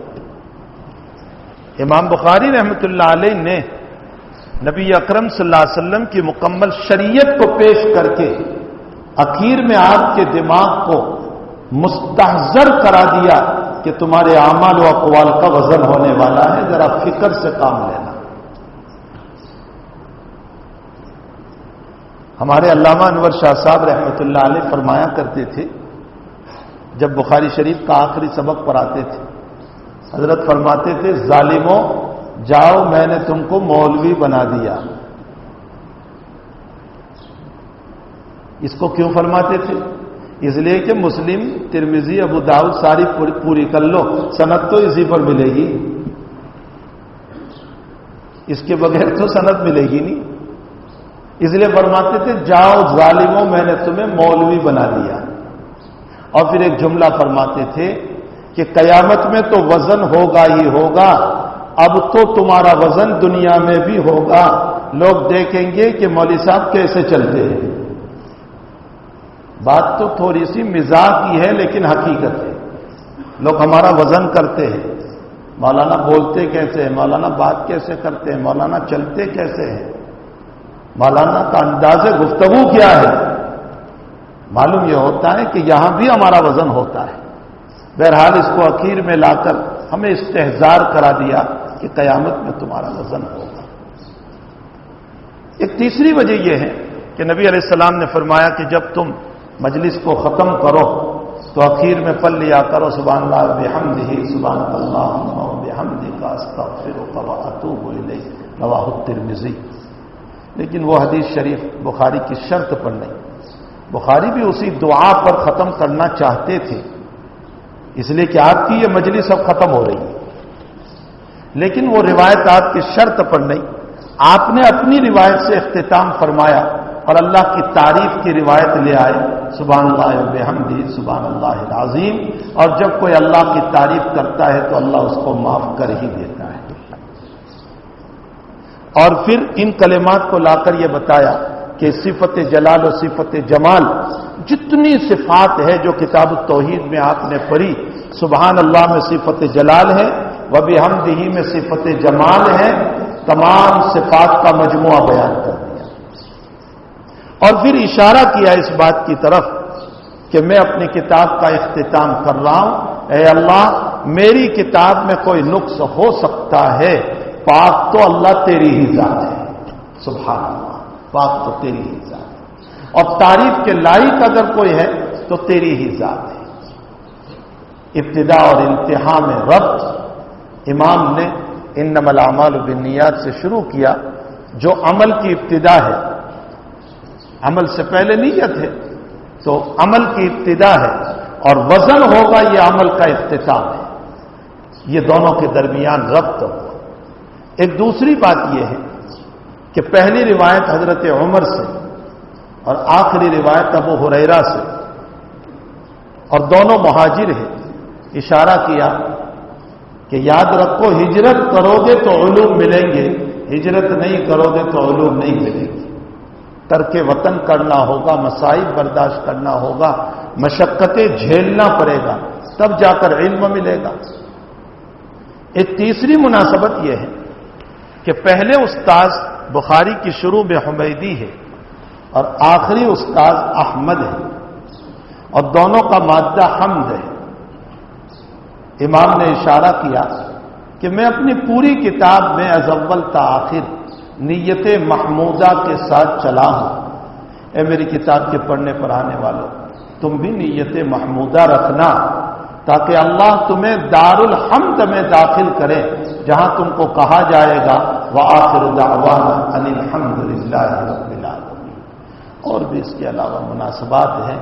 حق تعالی ہم تمام کو محمد الرسول اللہ صلی اللہ علیہ وسلم کی مبارک زندگی پر چلنے کی توفیق عطا فرمائے، برائیوں سے ہم سب کی حفاظت فرمائے، اور مصائب میں اللہ ہم سب کی نصرت و مدد فرمائے۔ جہاں بھی جس طرح بھی مسلمان پریشان حال ہیں، اللہ سب کی پریشانیوں کو دور فرمائے۔ اس وقت پورے عالم پر، پوری دنیا پر اگر نظر کرو تو ہر جگہ مسلمانوں کی کوئی نہ کوئی پریشانی ہے، کوئی نہ کوئی پریشانی ہے، اور مسلمانوں کے اسلام کی، ایمان کی، کلمے کی بدنام کرنے کی سازشیں مختلف طرح پر کی جا رہی ہے۔ ایسے وقت میں میرا آپ کا فریضہ یہ بنتا ہے کہ ہم دعاؤں کا اہتمام کریں، اللہ کی طرف رجوع رہے۔ آپ باپ پڑھ چکے ہیں، اگر اللہ کے مقرب بننا چاہتے ہو تو نبی کی اتباع کرو۔ ان کنتم تحبون اللہ فاتبعونی یحببکم اللہ۔ تو اللہ کے مقرب اگر بننا چاہتے ہو تو نبی کی اتباع کرو۔ نبی کی اتباع کرو گے تو مقرب بنیں گے، اور جب مقرب بنیں گے تو پھر اللہ کے مقرب کو کوئی مارے یہ نہیں ہو سکتا، لیکن مقرب تو پہلے ہم بنے اللہ تعالیٰ کے۔ ہم تو اپنے رب کے مقرب ہی نہیں بنتے۔ ہمارے حضرت اتباع سنت پر بہت زور دیتے تھے اور فرماتے تھے سنت کی اتباع کرو۔ تصوف کی حقیقت سنت کی اتباع، تصوف کی حقیقت۔ بلکہ حضرت کبھی کبھی کہتے تھے کہ ہاں ہوں ہاں ہوں، بعض لوگ ذرا سا ذکر کر لیتے اور کہتے ہیں ہم مقام تصوف پر پہنچ گئے۔ فرمایا جب تک نبی کی اتباع نہیں ہوگی کوئی سالک سلوک طے نہیں کر سکتا۔ سلوک کا معنی پہنچنا، اللہ تک پہنچنے کے لیے محمد الرسول اللہ صلی اللہ علیہ وسلم کی اتباع کی ضرورت ہے۔ جنید بغدادی نے اپنے مرید سے کہا تھا کہ آپ نے میری زندگی میں ترک سنت دیکھا؟ فرمایا نہیں۔ فرمایا سب سے بڑا تصوف اتباع نبوی، نبی علیہ السلام کی اتباع ہے۔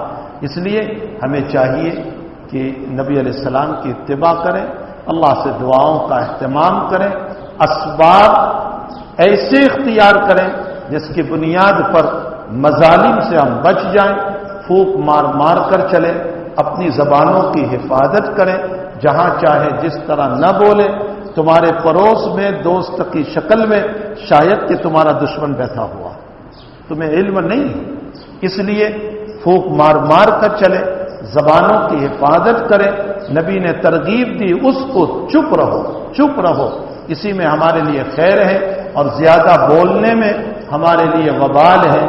اور موجودہ جو ہم پر الیکشن آ رہا ہے، ایسے موقع پر ہم راتوں میں تلاوت قرآن کر کے سورہ نوح پڑھ کر اور لا الہ الا انت سبحانک انی کنت من الظالمین کا ورد کر کے، ان آیات کو پڑھ کر کے ہم دعاؤں کا اہتمام کریں کہ اللہ ہمارے لیے منصف امیر مقرر فرما اور ظالم امیر سے ہماری حفاظت فرما۔ بھائی ہمارا رب ہی کرنے والا ہے، ہمارا رب ہی کرنے والا ہے، وہی سب کچھ کرنے والا ہے، اس لیے ہمیں اس کی طرف رجوع رہنا چاہیے، دعاؤں کا اہتمام کرنا چاہیے۔ مومن کا حال یہ ہے کہ وہ ہر حال میں اللہ کی طرف رجوع کرنے والا ہوتا ہے۔ اللہ تعالیٰ اس مدرسے کو دین دوگنی رات چوگنی ترقیوں سے مالا مال فرمائے۔ یہ بچے جو اب یہاں سے جو ایک نصاب کا ایک سلیبس تھا اس کو پورا کر کے اب جا رہے، حق تعالیٰ ان کی آبرو عزت و ایمان کی حفاظت فرمائے اور دین کی حمایت اور مدد کے لیے اللہ تعالیٰ ان کو قبول فرمائے، اور مسلمان بیچارے جہاں پریشان حال ہیں ان کی پریشانیوں کو دور فرمائے۔ جو حادثہ نیوزی لینڈ میں ہو گیا، اللہ ان کے پسماندگان کو صبر جمیل عطا فرمائے۔ تعالیٰ ان مرحومین کو اعلیٰ علیین میں مقام شہادت دے کر اعلیٰ علیین میں ان کو مقام عطا فرمائے، اور حق تعالیٰ جل شانہ جو بیمار ہیں سب کو شفا دے، جو مرحوم ہو چکے ہیں سب کی مغفرت فرمائے، اور ہم تمام کو امور خیر کے ساتھ متصف رہنے کی، جڑے رہنے کی توفیق عطا فرمائے۔ وصلی اللہ علی النبی الکریم برحمتک یا ارحم الراحمین۔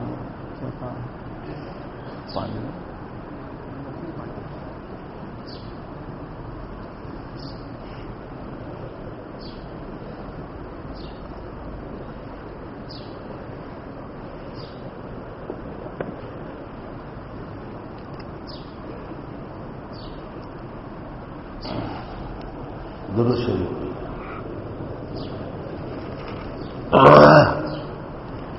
الحمد للہ رب العالمین، الحمد للہ رب العالمین الرحمن الرحیم مالک یوم الدین، الحمد للہ الذی انزل على عبده الكتاب ولم يجعل له عوجا، الحمد للہ الذی انزل على عبده الكتاب ولم يجعل له عوجا، لا الہ الا اللہ الحلیم الکریم، سبحان اللہ رب العرش العظیم، والحمد للہ رب العالمین، نسألک موجبات رحمتک وعزائم مغفرتک والغنیمة من كل بر والسلامة من كل إثم، لا تدع لنا ذنبا إلا غفرت ولا هما إلا فرجت ولا دينا إلا قضيت ولا مريضا إلا شفيت ولا ميتا إلا رحمت ولا حاجة من حوائج الدنيا والآخرة هي لك رضا إلا قضيتها يا أرحم الراحمين۔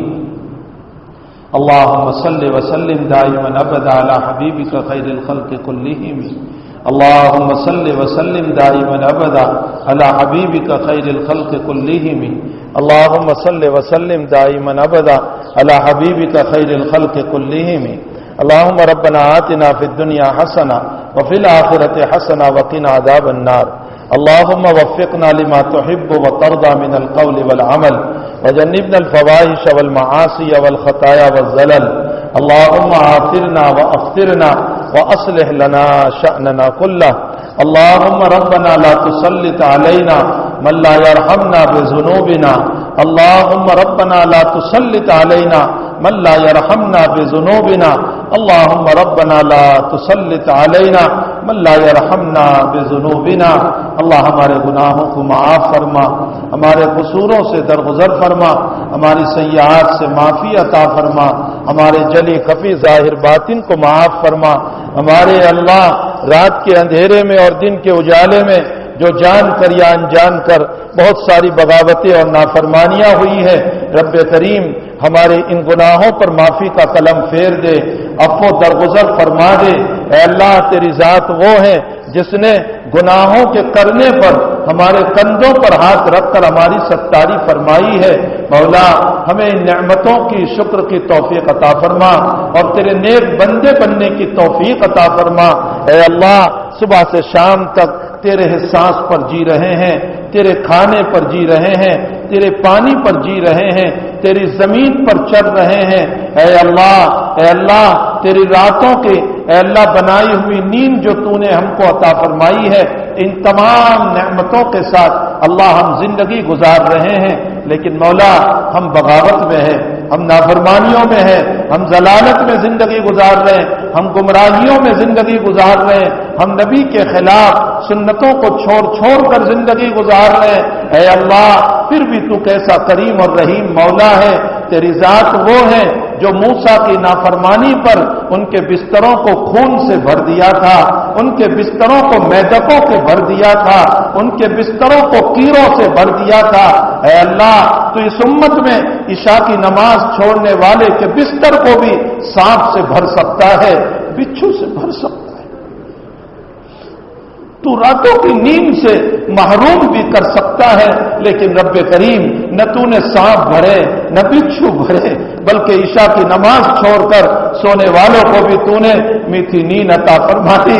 اے رحیم ذات، اے کریم ذات، اے رحمان، اے کریم، اے ستار العیوب، اے فعال لما یرید، پھر ہم جب صبح میں اٹھے فجر کی نماز کو ہم نے چھوڑ دیا، اور اے اللہ اس کے باوجود تو نے ہمیں کھانے سے محروم نہیں کیا، تو نے ہمیں پانی سے محروم نہیں کیا، تو نے رات بھی سکون دیا، تو نے صبح بھی سکون میں اتاری۔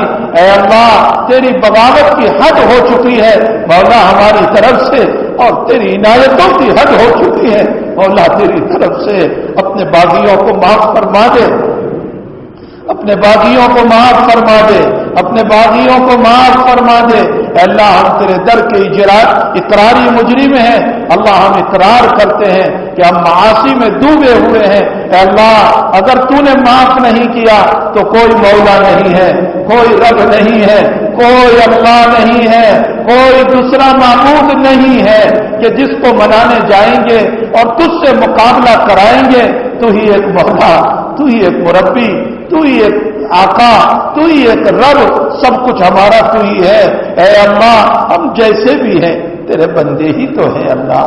اللہ تیرا نام لے رہے ہیں، تیرا کلمہ پڑھ رہے ہیں، تیرا نام لے رہے ہیں، تیرا کلمہ پڑھ رہے ہیں، تجھے تیرے نام کا واسطہ اور تیرے کلمے کا واسطہ اللہ ہم سب کی مغفرت فرما دے، ہمیں اپنی رحمتوں سے مالا مال فرما دے، اپنے گناہوں کی نحوست سے اپنی رحمتوں سے ہمیں محروم نہ فرما، اپنے گناہوں کی ہمارے گناہوں کی وجہ سے اپنی رحمتوں سے اللہ ہمیں محروم نہ فرما۔ اللہ جب ہم تجھ سے رحمت کی اور غفاریت کی اور مغفرت کی اور ستاریت کی اے اللہ بھیک مانگتے ہیں تو یوں کہتا ہوگا تم تو نالائق ہو، تم تو ضرورت پڑتی ہے تو دعا کرتے ہو، تم تو غرضی ہو، تمہیں غرض ہوتی ہے تو میرے در پر آتے ہو، اور جب تمہیں دولت ملتی ہے تو تم میری مسجدوں کو بھی چھوڑ دیتے ہو، تمہیں مالداری ملتی ہے تو پھر تو تم بغاوت پر اتر جاتے ہو۔ تو کہتا ہوگا اللہ کہ تم تو سب گھر سے لوگ ہو، میرا ابو بکر تھا، میرا عمر تھا، میرا عثمان تھا، جو میرے نبی کے صحابہ تھے وہ سب مخلص تھے اور اخلاص میں امیری اور غریبی میں مجھے یاد کرتے تھے۔ مولا صحیح ہے، بالکل صحیح، ہم اقرار کرتے ہیں، ہم اقرار کرتے ہیں اللہ، لیکن کہاں سے لائے ابو بکر کو، عمر کو، عثمان، علی کو، کہاں سے؟ وہ تو سب قبر پہ چلے۔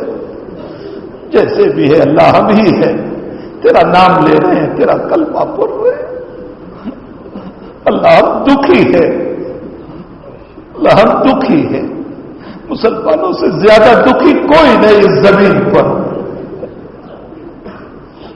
ہمارے دکھوں کو سننے والا کوئی نہیں رہا۔ مسلمان کوئی غلط ذرا سا قدم اٹھا لیتا ہے دہشت گرد کے عنوان سے اسے مار دیا جاتا ہے، اور تیرے قاضی اے اللہ مسلمانوں کو مارتے چلے جا رہے ہیں، پھر بھی ان کے خلاف کوئی کارروائی نہیں ہوتی۔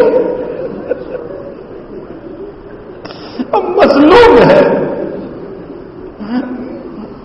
صرف اس لیے کہ تیرا نام لے رہے ہیں، تیرا کلمہ پڑھ رہے ہیں، تیرے نبی کی اتباع کی ہے۔ میرے مولا تجھے تیرے نام کا واسطہ ہے، اس دنیا کو ظلم کو ختم فرما دے، امن کو قائم فرما دے، انصاف کو قائم فرما دے، محبت کو قائم فرما دے، بھائی چارگی کو قائم فرما دے، دشمنیوں کو ختم فرما دے، اور اے اللہ مسلمانوں کے خلاف جو پلان بنا رہے ہیں اے اللہ انہیں ہدایت عطا فرما، انہیں ہدایت عطا فرما، انہیں ظلم سے روک دے، انہیں ظلم سے روک دے، انہیں ظلم سے روک دے،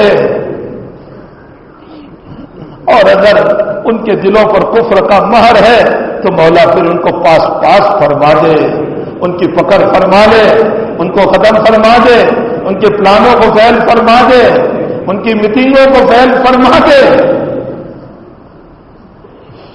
اللہ ان بچوں کی اللہ ان بچوں کی حفاظت فرما، اللہ ان سے دین کا کام لے لے، ان کو قبول فرما لے، ان کو دور اور دیر کے لیے قبول فرما، ان کی نصرت و مدد فرما، اے اللہ ان کی نصرت و مدد فرما، اے اللہ ان حفاظ کے سینے میں تا قیام قیامت قرآن کو محفوظ فرما، ان کے والدین کی مغفرت فرما، ان کے اساتذہ رشتہ داروں کی مغفرت فرما، اس پورے مجمع کی مغفرت فرما۔ اے اللہ بیماروں کو شفا عطا فرما، اے اللہ جو مرحوم ہو چکے ہیں ان کی قبروں کو نور سے منور فرما، ان کے درجات کو بلند فرما۔ اے اللہ ہمارے مشائخ جو تیرے پاس آ چکے ہیں ان کے جانے کے بعد جگہیں خالی پڑی ہوئی ہیں، ان کی بال بال مغفرت فرما، ان کی کروٹ کروٹ مغفرت فرما۔ اے اللہ ان کے درجات کو بلند فرما، اور جو ہمارے مشائخ بقید حیات ہیں ان کی عمروں میں برکتیں عطا فرما، ان کے سائے کو ہم پر تادیر قائم فرما۔ اللہ ہمارے والدین کی مغفرت فرما، اے اللہ ہمارے والدین کی مغفرت فرما۔ انہوں نے لوکھا سوکھا کھا کر ہمیں دین پڑھایا، ہمیں قرآن پڑھایا، ہمیں سنتیں سکھائی۔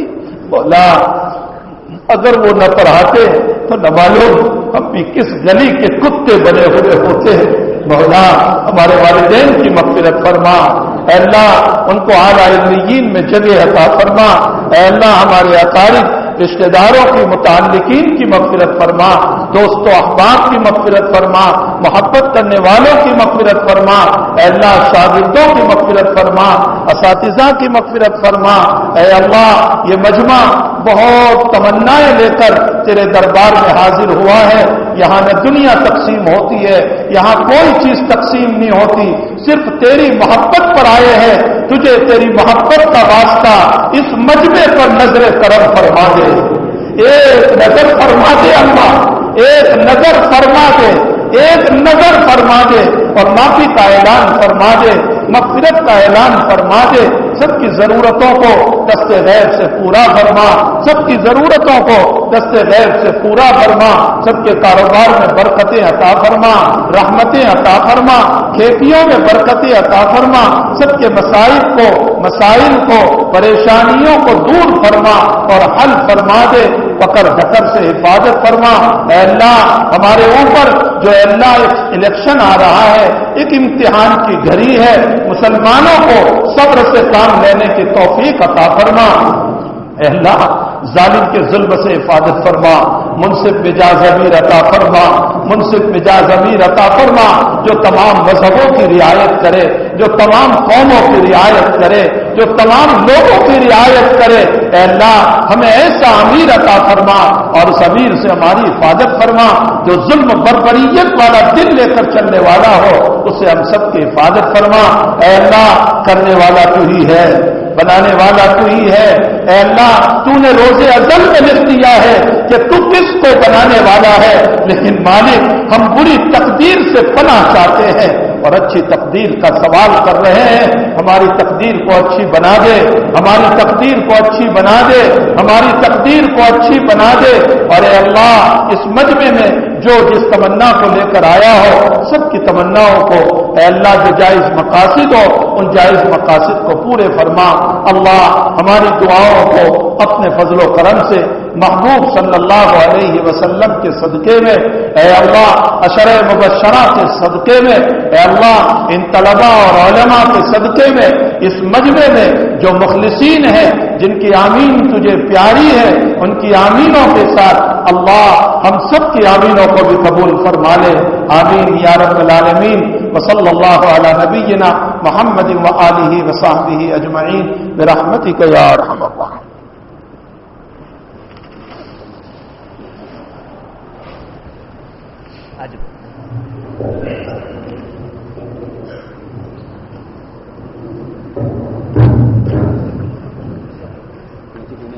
جزاکم اللہ احسن الجزاء۔ صدقہ بھائی ہو رہے ہیں وہ مسافر کے لیے آگے آئے، تمام ہی مہمانوں سے درخواست ہے www.attableek.com, the reviver of